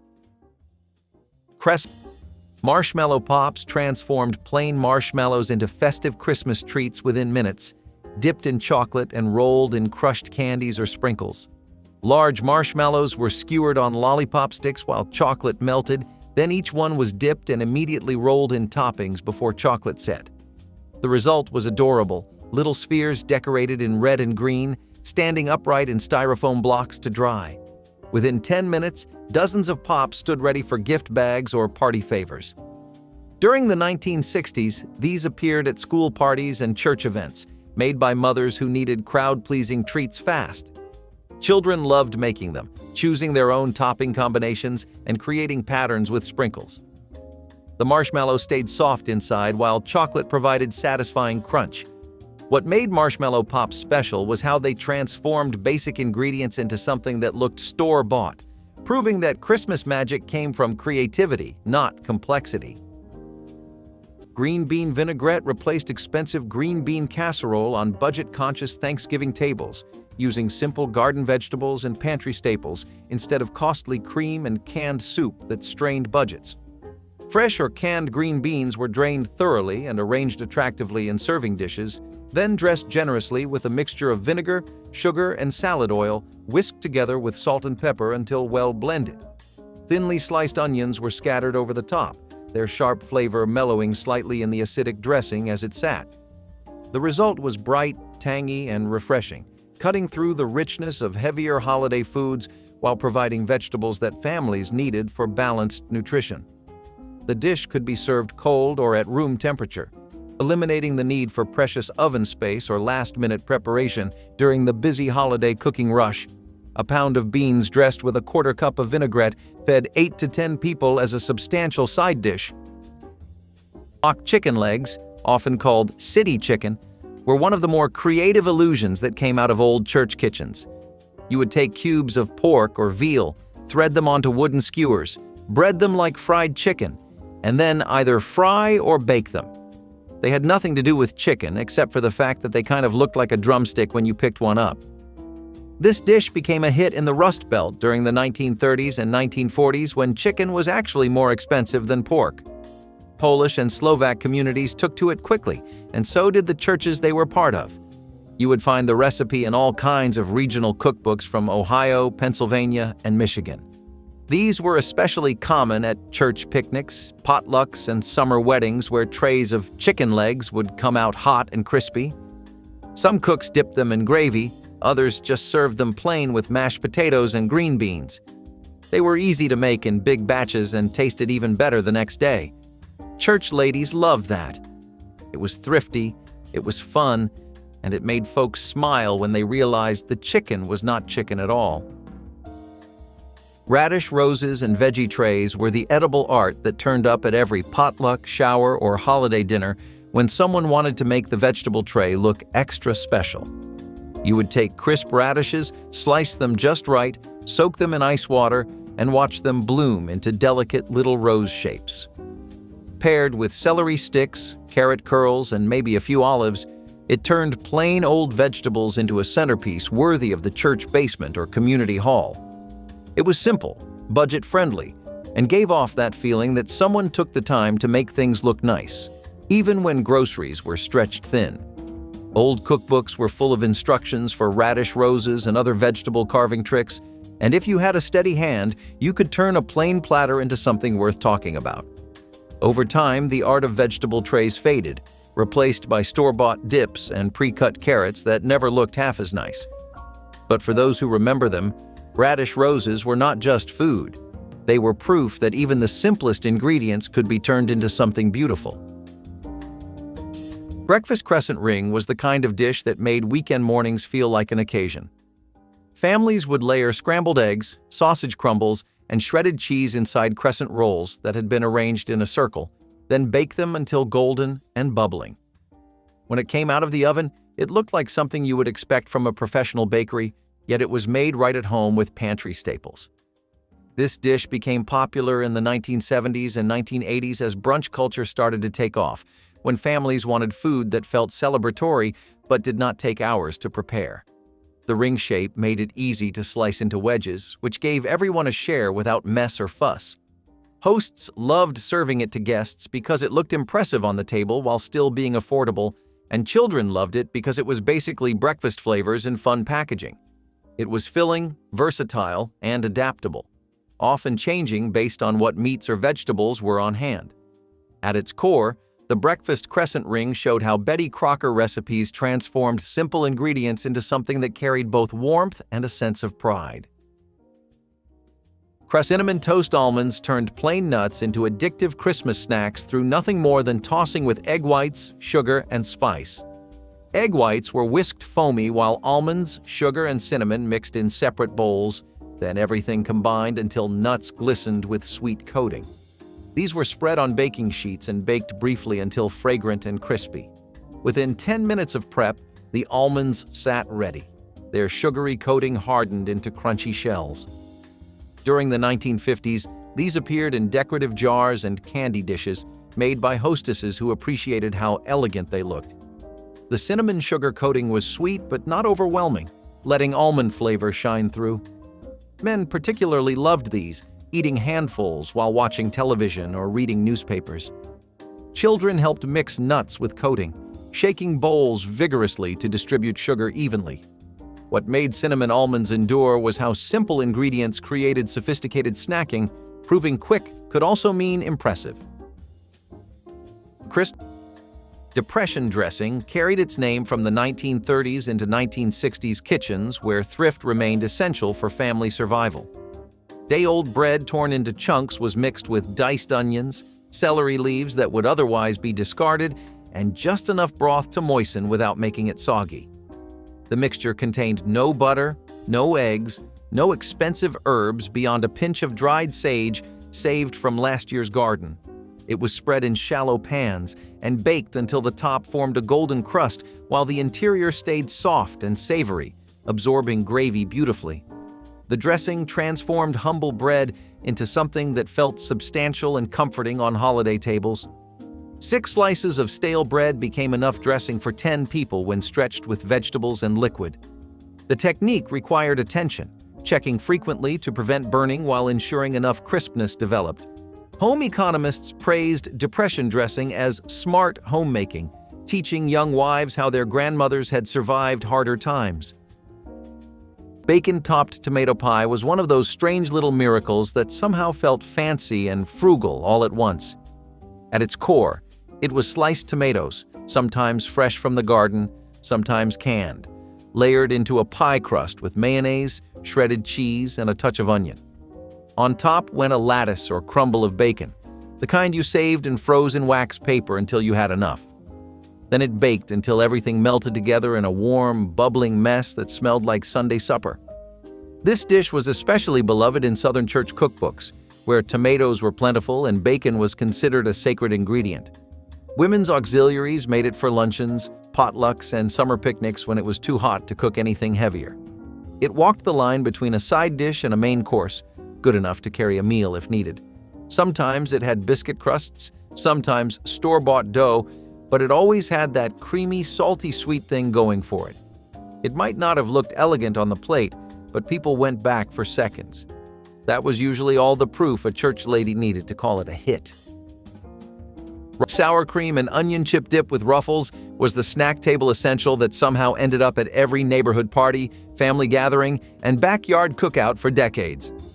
You would mix dry onion soup mix straight into a tub of sour cream, give it a stir, and suddenly you had a creamy, tangy dip that paired perfectly with those ridged potato chips. It sounds simple because it was, but back then it felt like magic. The kind of magic only old cookbook recipes and pantry staples could deliver. You never needed fancy ingredients or hours in the kitchen to pull this one off, which is why it became a crowd pleaser everywhere from church socials to football parties. The ridges on those chips held the dip just right, and the salty crunch with the creamy onion flavor made it addictive in all the best ways. You could dress it up with chopped chives or keep it basic, but either way, that bowl of dip disappeared fast. Somewhere along the way, pre-made dips took over, but anyone who grew up with this classic knows homemade chip dip always hit differently. Roll vegetable tetrazzini cups were another clever repackaging of a dish that had once been too heavy and formal for casual dinners. Tetrazzini was a creamy pasta bake, often made with chicken or turkey, mushrooms, and a rich white sauce. By scooping portions into crescent dough cups, homemakers turned what had been a casserole into individual servings that were portable, neat, and even a little fun. The idea reflected changing tastes in the 1960s and 1970s when people wanted meals that were still filling but easier to handle and share. Each cup held pasta, vegetables, and sauce bound together in a flaky crust, creating the comfort of a casserole with the charm of a finger food. Families loved them because they stretched a small amount of pasta and vegetables into a meal that felt abundant. At the same time, the recipe showcased how Betty Crocker encouraged cooks to experiment with tradition and to see possibilities in leftovers. It was part of a larger movement toward creative convenience, blending the practical with the presentable. Vegetable tetrazzini cups were both thrifty and celebratory, perfectly suited to the culture of mid-century family cooking. Chocolate-covered potato chips were the ultimate sweet-salty surprise, transforming snack food into Christmas confection that disappeared faster than anything else on the tray. Ridged chips were dipped in melted chocolate and set to harden on waxed paper, their irregular shapes creating interesting silhouettes. Some bakers added drizzles of white chocolate for decoration. Within 10 minutes, dozens of chips sat ready, their chocolate coatings glossy and firm. During the 1960s, these appeared at parties where they always generated conversation, made by hostesses who appreciated unexpected combinations. The salt-sweet contrast was addictive, each chip delivering crunch followed by chocolate richness. Men particularly loved these, often eating several before anyone else got near the plate. Children were initially skeptical, but became converts after first bites. What made chocolate chips endure was bold flavor pairing, proving that Christmas treats could challenge expectations while delivering pure satisfaction. Oatmeal bread stretched expensive wheat flour by mixing in rolled oats that cost far less per pound, but still provided substance and nutrition for growing families. The bread dough was made by combining flour, oats that had been softened in boiling water, yeast, salt, a small amount of sugar, and whatever fat was available, lard, margarine, or butter depending on the budget. The dough was kneaded until smooth and elastic, left to rise in warm places until doubled, then shaped into loaves and baked until golden brown with hollow-sounding bottoms. The finished bread had a heartier texture than plain white bread, with visible oats throughout and a slightly nutty flavor that made it seem more substantial and filling. Slices held up well to butter and jam or gravy soaking, making it practical for Thanksgiving tables where bread served multiple purposes. 2 loaves of oatmeal bread cost less than 50 cents to make and fed a family through the entire holiday weekend when sliced thick. Creamed chipped ham on biscuits was the unofficial supper of Pittsburgh, and it had a way of spreading from city kitchens to country church cookbooks. It was made by chopping thin slices of deli ham, usually chipped or shredded, then simmering them in a white sauce of milk, butter, and flour.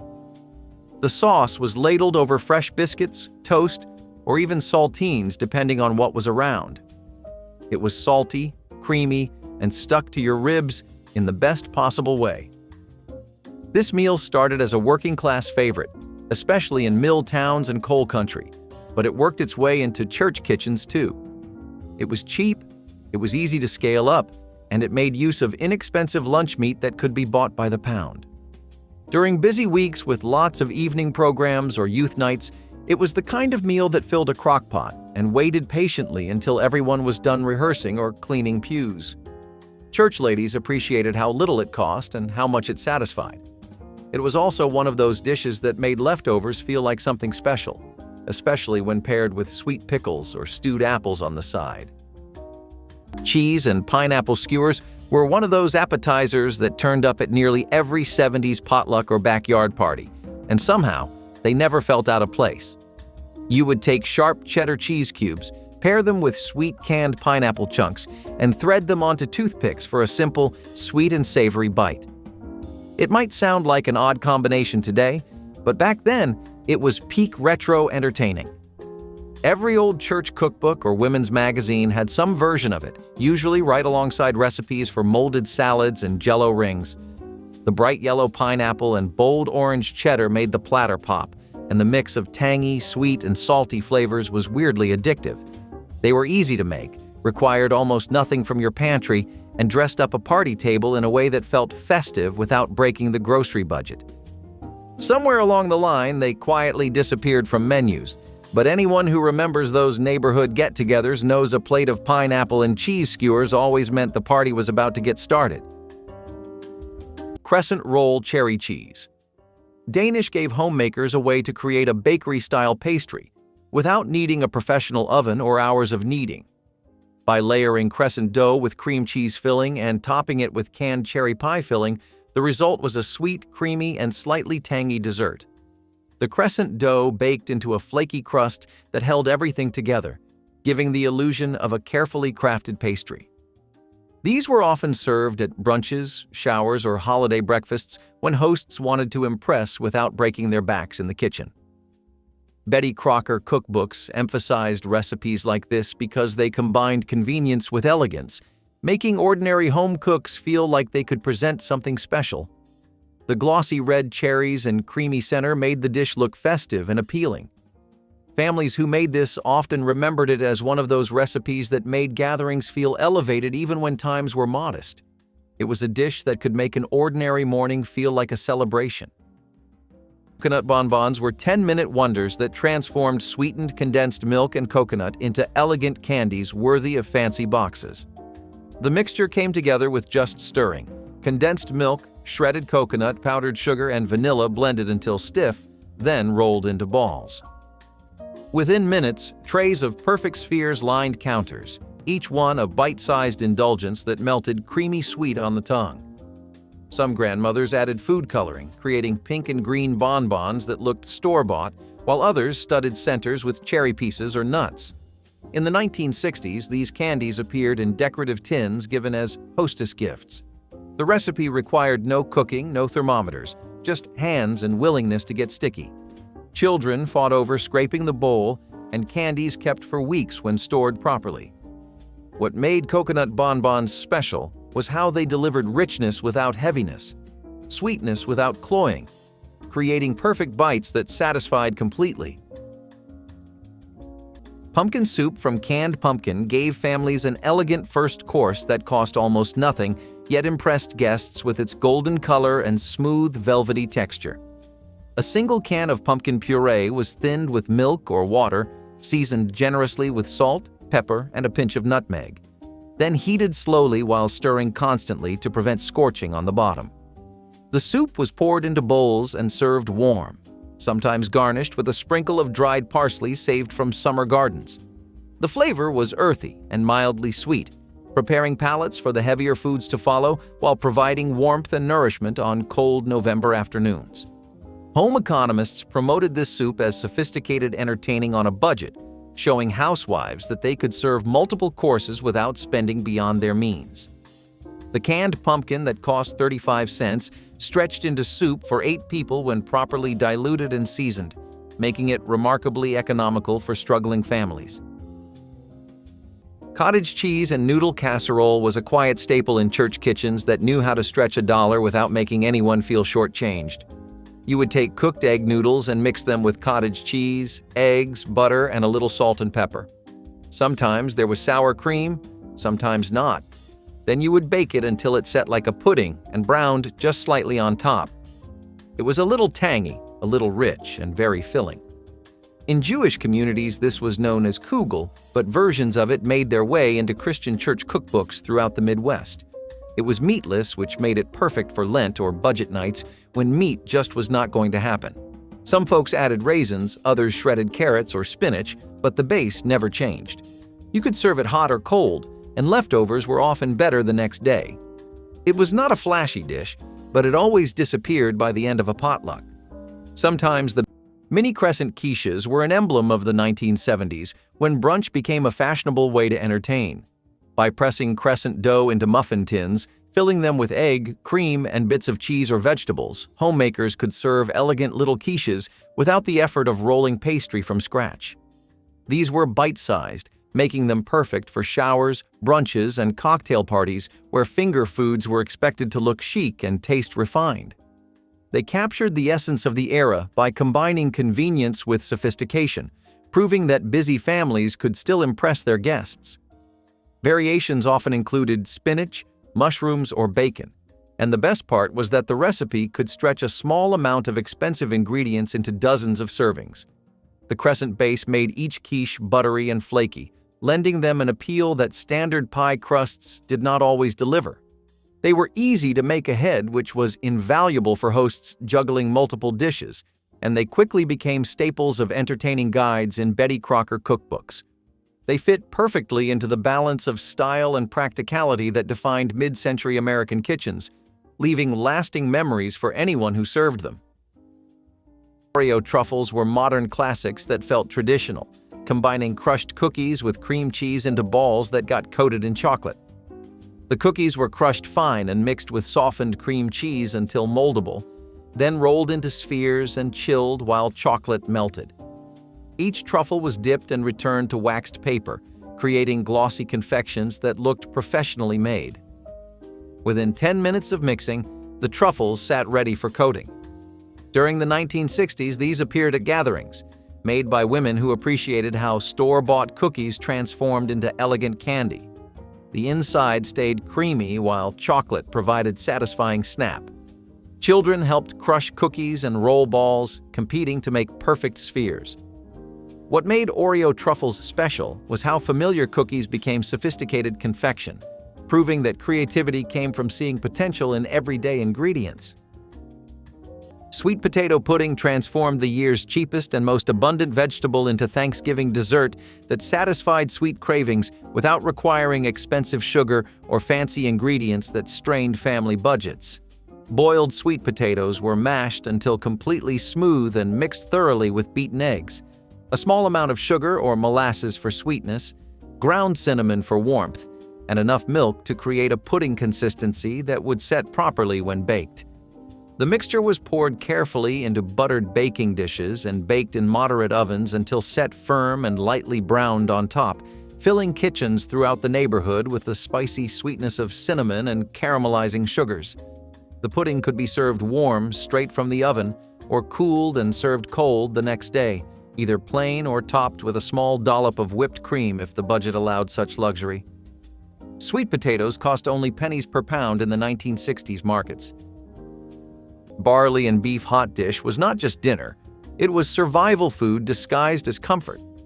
You would take ground beef, brown it with onion, and stir in pearl barley, diced tomatoes, maybe some frozen corn or green beans if you had them. Everything went into a casserole dish and baked until the barley softened and soaked up every last drop of flavor. This was a meal that stretched far, filled deep, and cost almost nothing to make. It was a regular fixture in Midwest and Prairie Church cookbooks, where hot dish meant any warm, baked, one-pan meal that could carry a family through the week. Barley was one of those ingredients that folks kept on hand even if they did not cook with it often. It lasted forever and went with just about anything. When meat was scarce or expensive, barley helped bulk things out without feeling like a compromise. The beef was there for flavor, the barley for weight, and the vegetables for whatever nutrition you could scrape together. This dish fed church families, volunteer teams, and tired mothers who just needed one night off from thinking about supper. It was humble food, but it held people together. Spam pickle poppers were the kind of appetizer that could only come from an era when stretching meat was an art form and canned goods ruled the pantry. You would slice thick cubes of Spam, hollow them out just enough, and stuff them with relish, cheese, or whatever little extras you had sitting in the fridge. It sounds a little wild today, but back then that salty, savory bite was exactly what you wanted for a party or potluck. Spam was cheap, easy to store, and practically a household staple during those decades when budgets were tight and creativity ran high. Old cookbooks and homemaker pamphlets were full of recipes designed to turn Spam into everything from main courses to little appetizers like these. Poppers were the perfect solution, bite-sized, filling, and just unusual enough to get people talking around the snack table. You could dress them up with a sprinkle of paprika or keep them plain, but either way, they showed up at gatherings when you needed to bring something, but money was tight.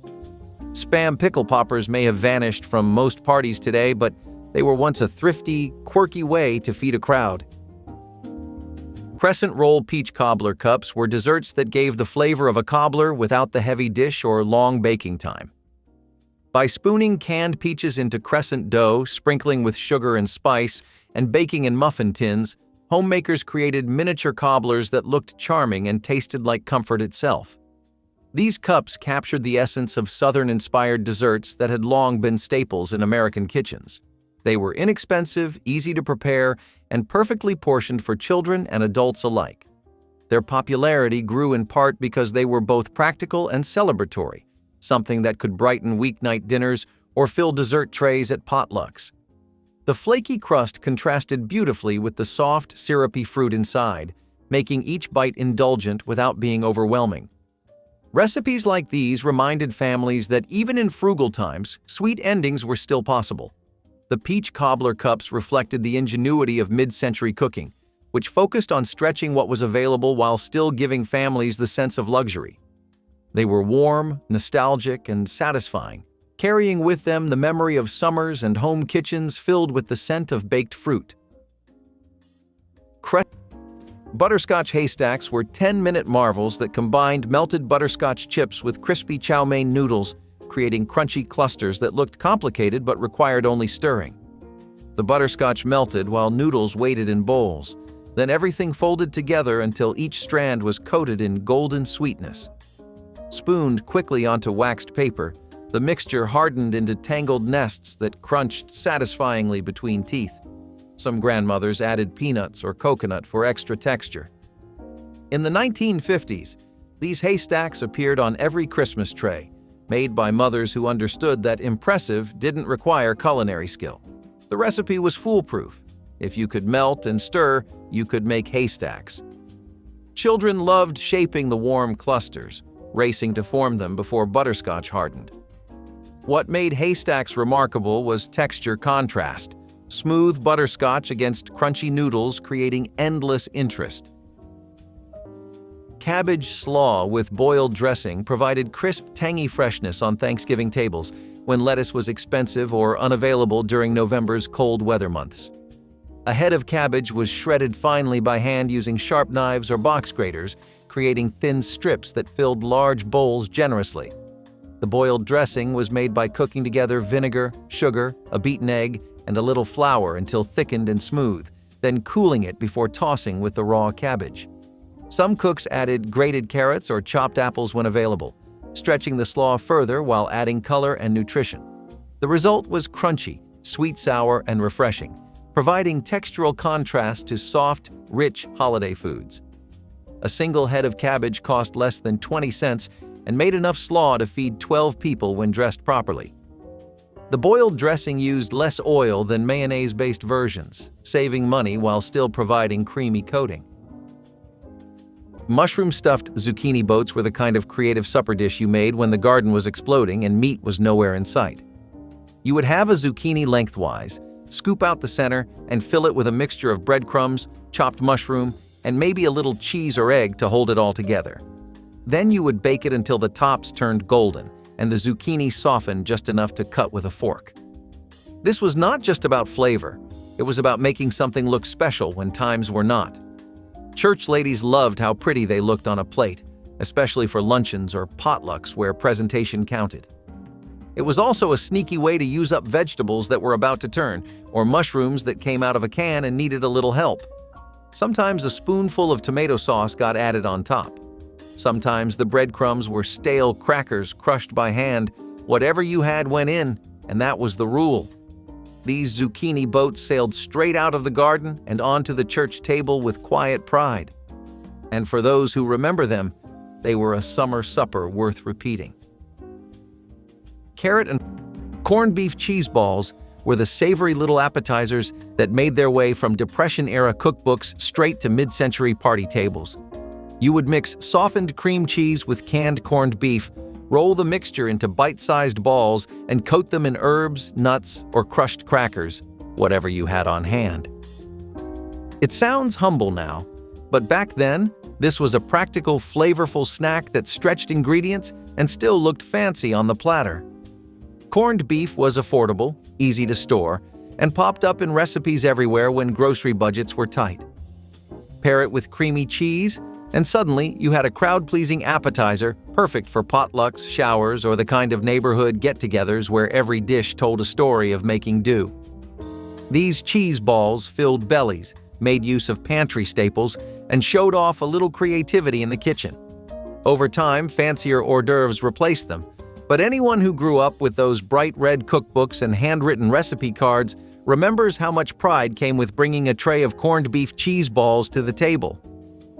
Tiger butter combined white and dark chocolate in swirled patterns that looked like exotic candy but came together in under 10 minutes with just melting and stirring.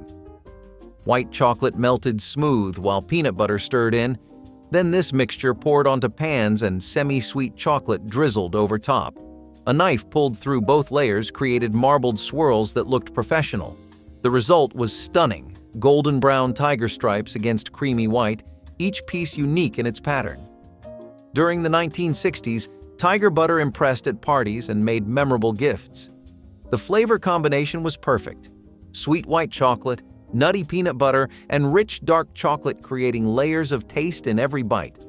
Children marveled at the patterns, trying to guess which pieces had the best swirls. What made tiger butter special was how something so beautiful emerged from simple technique, proving that elegance came from creativity, not complexity.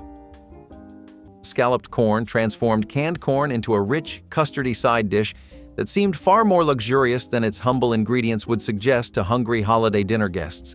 The corn was drained and mixed with beaten eggs, milk, crushed saltine crackers, melted butter, and seasonings including salt, pepper, and sometimes a pinch of sugar to enhance the corn's natural sweetness. The mixture was poured into a buttered baking dish and baked slowly until the custard set firm and the top turned golden brown, creating a dish that was both creamy and substantial. The crackers added texture and helped stretch the expensive eggs and milk, making the dish more economical while still delivering rich flavor.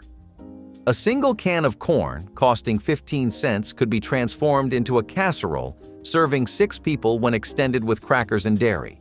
Scalloped corn appeared regularly in church cookbooks throughout the 1960s. Rice and chicken liver bake was once a staple in kitchens that knew how to make the most of every part of the bird. You would sauté chicken livers with onion and a bit of celery, stir in uncooked rice, broth, and whatever herbs you had, then bake the whole thing until the rice fluffed up and the livers turned tender. It was hearty, savory, and filled the house with a smell that some loved and others, well, got used to. Chicken liver was cheap, packed with iron, and often overlooked by those who could afford to be picky. But church families and frugal cooks knew better.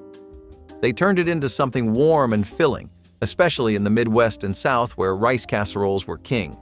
The dish was often brought to potlucks or family gatherings, sometimes with a side of peas or stewed apples to lighten things up. It may not have looked glamorous, but it fed a crowd and cost next to nothing. And in communities where food was about nourishment and care more than trendiness, that was enough. You might not crave it now, but back then it was dinner. Bacon-wrapped prunes, or as they were famously called, devils on horseback, were one of those appetizers that looked strange on paper but never lasted long on the platter. You would take a pitted prune, sometimes stuff it with cheese or almonds, wrap the whole thing in bacon, and bake it until crispy on the outside and sweetly chewy in the middle. It sounds unusual now, but back then it was peak retro party food, salty, sweet, smoky, and just daring enough to get guests talking. Old cookbooks loved recipes like this because they used affordable ingredients, stretched your grocery budget, and still made you look like you brought something special to the gathering. You would spot them at cocktail parties, potlucks, or those once-a-year neighborhood events where everyone tried to show off their best recipes. Over time, devils on horseback faded from menus, replaced by trendier snacks and fancier appetizers, but they had their moment. Crescent roll taco bake was a recipe that showed how cookbooks in the 1970s were starting to embrace Tex-Mex flavors in family kitchens. Crescent dough was pressed into a baking dish to form a crust filled with seasoned ground beef, beans, or cheese, then topped with more dough to bake into a hearty casserole. The finished dish was both familiar and new, blending the flavors of tacos with the ease of a pie. Families loved how simple it was to stretch ingredients into a meal that could feed everyone, and the novelty made dinner more exciting than usual. For parents, it was a way to introduce new flavors without leaving behind the comfort of dough and cheese that children already loved. Betty Crocker recipes encouraged this kind of playful experimentation, and the taco bake quickly became one of those crossover dishes that bridged tradition with emerging tastes. It was warm, filling, and something that made the whole table feel like they were trying something adventurous together. Cherry divinity wreaths were the kind of candy that felt almost too pretty to eat. Made from whipped sugar syrup and egg whites tinted a soft pink, they were piped into delicate circles and topped with bits of candied cherry to look like miniature wreaths, They dried to a crisp shell, glossy and perfect, the kind of treat meant to impress at church bake sales and family parties. Housewives of the 1950s prided themselves on these: the precision, the patience, the artistry. Every wreath was a little labor of love that demanded steady hands and careful timing. They were arranged on plates or strung with ribbon for decoration, part candy, part craft. Today's confections might be flashier, but few carry the charm of these pastel creations. They represented an age when food doubled as festivity, when every bite was shaped to bring beauty and joy to the table. Gravy made from bouillon cubes gave families rich, flavorful sauce when meat drippings were insufficient or non-existent, proving that even basic ingredients could create satisfaction when handled properly. Butter or margarine was melted in a saucepan. Flour was stirred in to create a roux. Then hot water was added gradually while whisking constantly, along with crumbled chicken or beef bouillon cubes for concentrated meaty flavor. The gravy was seasoned with salt and pepper, simmered until it thickened to the desired consistency, and served hot over everything on the plate. While not quite as rich as gravy made from actual meat drippings, the bouillon version was remarkably satisfying and fooled most dinner guests who never suspected the economical shortcut. A jar of bouillon cubes costing less than $1 could make dozens of batches of gravy throughout the holiday season, making this extremely economical for adding moisture and flavor. Savory bread pudding with celery and onions was not something you made to impress. It was what you made when there was stale bread, broth on hand, and mouths to feed. Cubed bread got soaked in seasoned broth or leftover gravy, then tossed with sautéed celery and onions before being baked until golden. The texture was soft inside with a crusty top, much like a stuffing but without needing a holiday as an excuse. It was often served as a side at Wednesday night potlucks, or as a light main on Lenten Fridays. Sometimes it had bits of cheese, sometimes not. It was flexible, forgiving, and made sense to people who hated waste. You would find this recipe tucked into the back pages of church cookbooks, often scribbled in with changes like, "Use mushroom soup if no broth." It was not flashy, but it was warm, satisfying, and made a quiet kind of sense. For cooks working with what they had, this dish was one more reminder that simple food can still taste like care. Crescent roll sloppy joe cups were a mid-century reinvention of a thrifty, messy meal into something portable and neat. Instead of piling the saucy beef mixture onto bread, home cooks pressed crescent dough into muffin tins and filled each cup with sloppy joe filling. The result was handheld, less messy, and still carried all the flavor of the original. This was the kind of idea that spoke directly to busy families who wanted dinners that could be eaten quickly without fuss. Leftovers could easily be repurposed this way, which made them budget-friendly as well. Betty Crocker promoted these cups as clever solutions for stretching meals and making them feel fresh again. Children loved the novelty of pulling a filled crescent cup out of the pan, and parents liked that they could portion control with ease. They became one of those recipes that made weeknights feel less chaotic and more put together, while still staying affordable and satisfying. Flying kisses were delicate clouds that seemed to require expertise but came together with just egg whites, sugar, and patience for brief baking.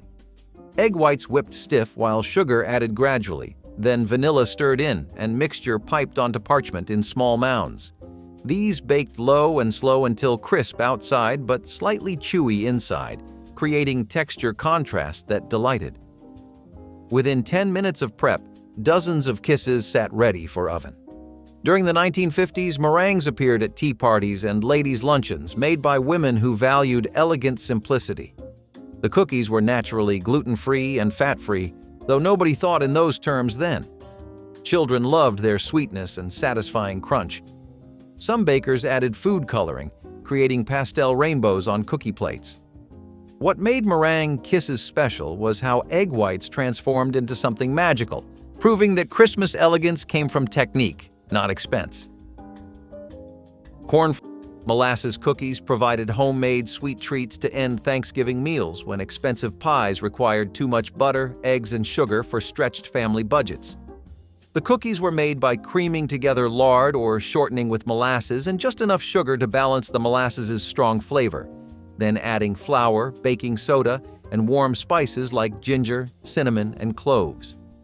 The dough was rolled into balls, pressed flat with the bottom of a glass dipped in sugar, and baked until the edges set firm but the centers stayed soft and chewy. The finished cookies were dark brown, spicy, and deeply flavorful, with a chewy texture that made them satisfying despite their small size. Molasses was cheap compared to refined sugar, making these cookies economical to produce in large batches. A single batch using 1 cup of molasses yielded 3 dozen cookies, enough to serve with coffee after the holiday meal. Crescent roll peanut butter and jelly puffs were as playful as childhood itself. A simple recipe that turned the most familiar sandwich into something exciting. A spoonful of peanut butter and jelly was sealed inside crescent dough, baked, and served as a warm, gooey treat that kids adored. They made after-school snacks feel like little celebrations, and they worked just as well as lunchbox surprises or sleepover desserts. Parents appreciated how inexpensive and quick they were, making use of pantry staples in a way that felt fresh. The flaky golden crust gave an almost pastry-like touch to a combination that most children already loved, which made them a guaranteed hit. They were a perfect example of Betty Crocker recipes that took the ordinary and transformed it into something families still remember fondly. Comfort, sweetness, and thrift all rolled into one tasty little puff. Maple walnut fudge was autumn meeting Christmas, combining maple syrup with walnuts in no-cook candy that came together through vigorous stirring. Maple syrup heated briefly while walnuts chopped, then powdered sugar added gradually to hot syrup with constant stirring until thick and creamy. This was poured into pans and studded with walnuts, then chilled until firm enough to cut. Within 10 minutes of active work, the fudge sat ready, its maple flavor deep and genuine. During the 1950s, this appeared during holidays, made by women who valued regional ingredients. The fudge was softer than traditional varieties, but just as satisfying, each piece delivering maple sweetness and walnut crunch. Children watched syrup transform into candy through nothing but stirring power. What made maple fudge special was how it captured season and place, proving that quick candy could still honor tradition. Mock pecan pie gave families the appearance and nearly the taste of expensive pecan pie by substituting oats for costly nuts that could run $1 or more per pound during the 1960s.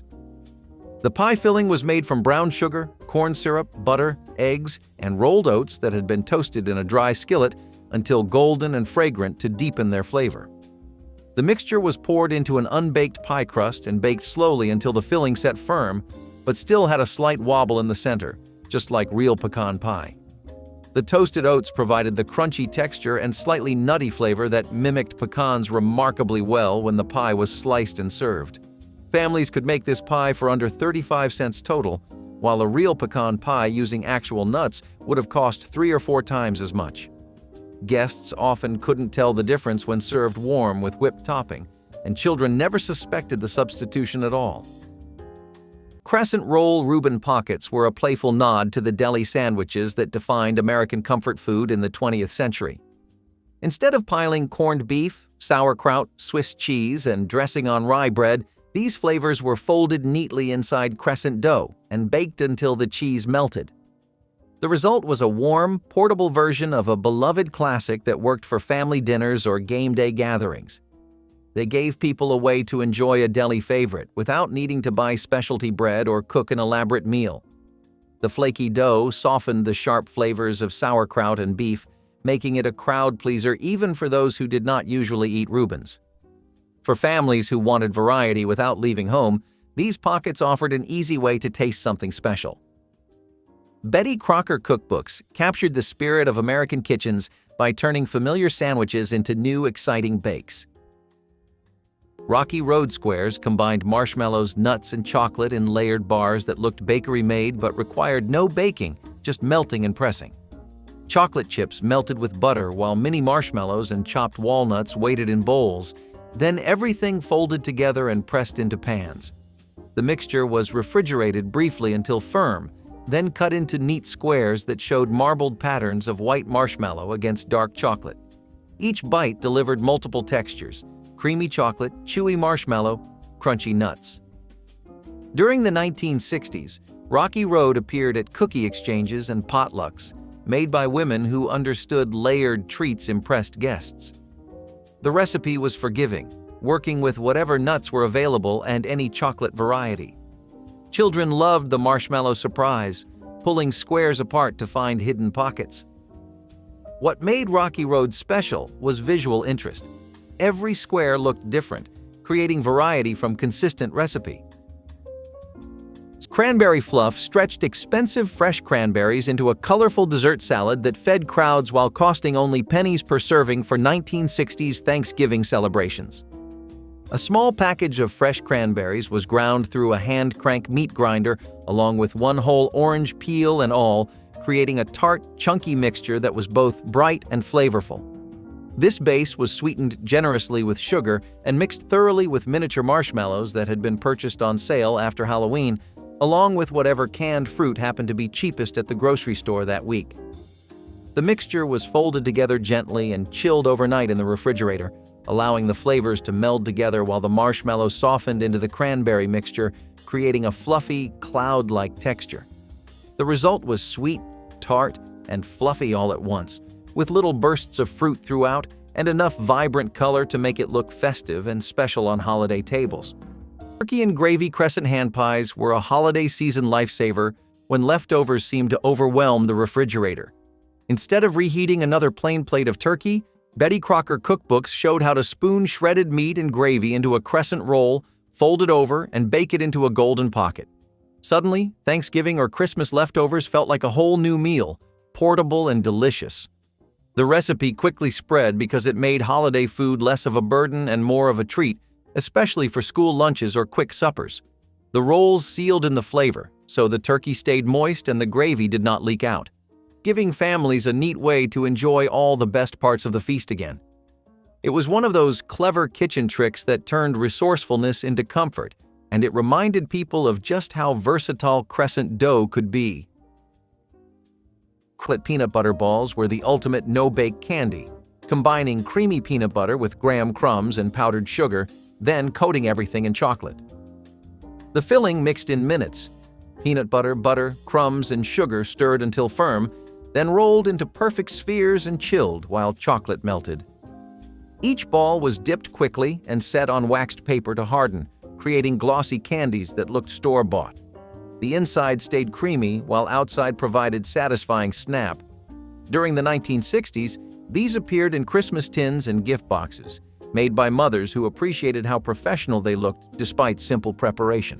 Children fought over licking bowls and beaters, savoring every bit of peanut butter mixture.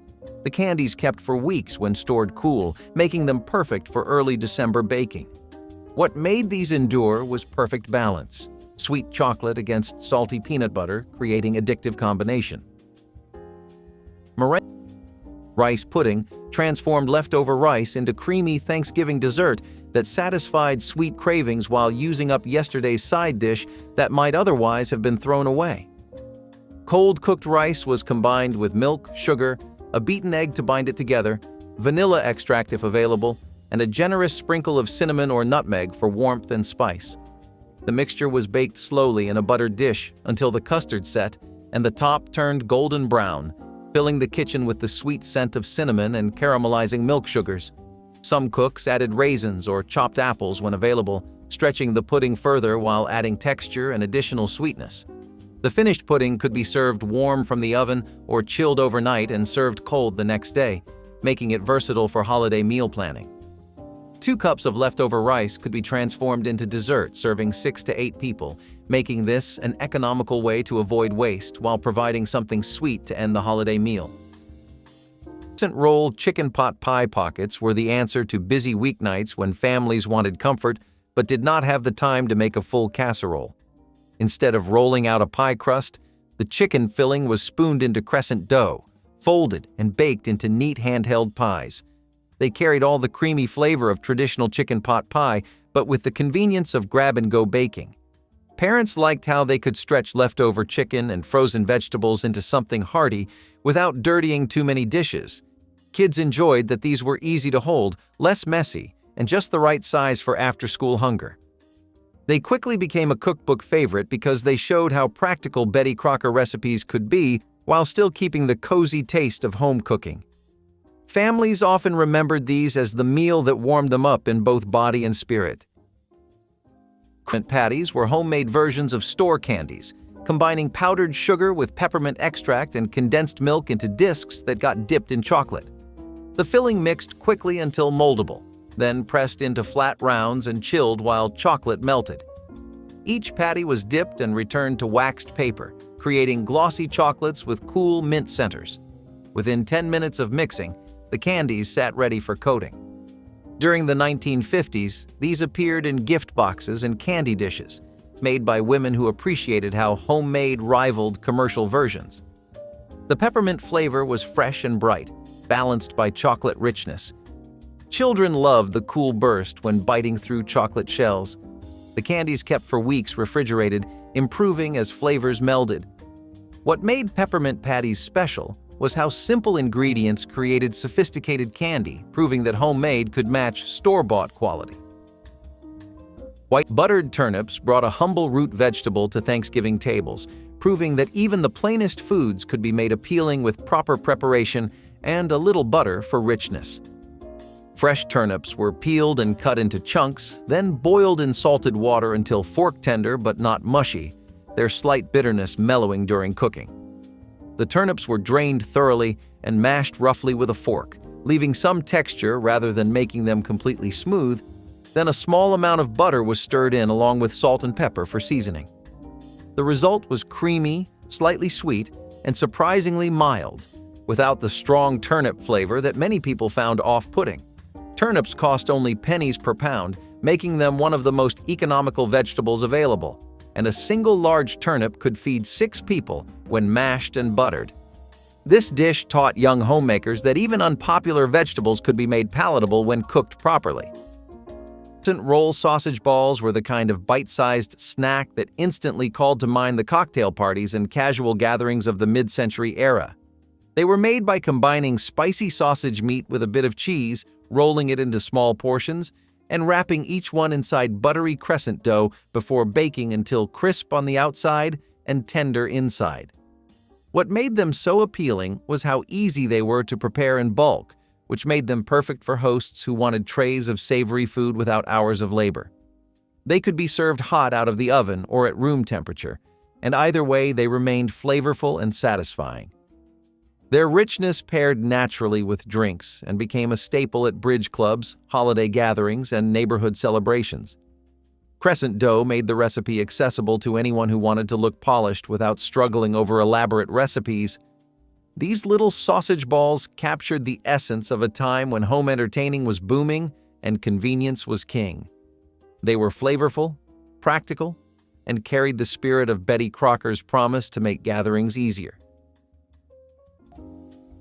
Toffee almond bark was sophisticated candy that seemed complicated but came together through simple layering of chocolate, toffee bits, and nuts. Chocolate melted and spread thin on pans while toffee pieces and almonds waited, then both scattered over wet chocolate and pressed gently. Once hardened, the bark broke into irregular pieces, each one delivering crunch, richness, and butterscotch notes. Within 10 minutes of active work, the candy sat ready for hardening. During the 1950s, this appeared in Christmas tins, made by women who understood that layered treats looked professional. The combination of textures made each bite interesting. Smooth chocolate, crunchy toffee, nutty almonds working together. Men particularly loved the masculine edge of toffee and nuts. What made almond bark endure was sophisticated flavor from simple technique, proving that elegance came from quality ingredients combined thoughtfully. Creamed boiled potatoes with parsley provided the simplest possible side dish for Thanksgiving tables when budgets couldn't stretch to include more elaborate potato preparations that required butter, milk, or cheese. Potatoes were scrubbed clean but left unpeeled to save time and preserve nutrients, then boiled in heavily salted water until fork tender but not falling apart. The potatoes were drained and returned to the hot pot briefly to steam off excess moisture, then transferred to a serving bowl and sprinkled with chopped parsley that had been dried from summer gardens. The dish was humble but filling, letting the natural flavor of good potatoes shine through without interference from rich ingredients. Potatoes remained one of the cheapest foods available throughout the 1960s, and 5 pounds of potatoes could feed 12 people when boiled whole. This preparation taught that not every dish needed to be fancy to have a place on holiday tables. Crescent rolled cheeseburger buns were one of those recipes that felt like pure magic when they first started showing up at backyard cookouts in the 1970s. The idea was simple but brilliant. Tuck a seasoned hamburger patty with cheese inside a crescent roll and bake until golden. Suddenly, instead of a plain burger on a bun, you had a warm handheld pocket that kept everything juicy inside. It was neat, portable, and avoided the dreaded soggy bun problem that always came with cookouts. Families loved how easy it was to make a whole tray of them at once, and kids especially liked biting into something that looked like bread, only to find a cheeseburger waiting inside. They were the kind of dish you could make for neighbors or whip up for a late Saturday night dinner, and they quickly became a Betty Crocker staple that people remembered fondly. Chocolate-dipped strawberries were the quickest elegant dessert, transforming fresh fruit into sophisticated treats through nothing more than melting and dipping. Strawberries were washed and dried completely while chocolate melted, then each berry was dipped partially and set to harden on waxed paper. Some bakers drizzled white chocolate over dark for zebra stripes, creating visual interest. Within 10 minutes, dozens of berries sat ready, their glossy chocolate contrasting beautifully with red fruit. During the 1950s, these appeared at dinner parties and romantic evenings, made by hostesses who understood that simple could be stunning. The combination of sweet chocolate and tart strawberry was perfect, each bite delivering fruit freshness followed by chocolate richness. Children loved selecting the biggest berries for dipping. What made chocolate strawberries endure was how they elevated humble fruit into celebration-worthy treat through minimal effort. Canned fruit cocktail provided colorful, sweet fruit on Thanksgiving tables when fresh fruit was either unavailable or too expensive for families managing tight grocery budgets during holiday seasons. The cans contained a mixture of peaches, pears, grapes, and cherries packed in sweet syrup that made them feel festive and special despite their industrial origins. The fruit was simply opened, drained of most of its syrup to avoid overwhelming sweetness, and spooned into small serving dishes or glass bowls to show off the bright colors. Some families served it as a first course before the main meal, while others offered it as a light dessert alternative for those who found pie too heavy. Children particularly loved fruit cocktail because of the bright red maraschino cherry hidden at the bottom of each serving, which they saved for last like a prize. A single large can costing 35 cents could serve 6 to 8 people. Which old cookbook recipe do you wish you had learned sooner?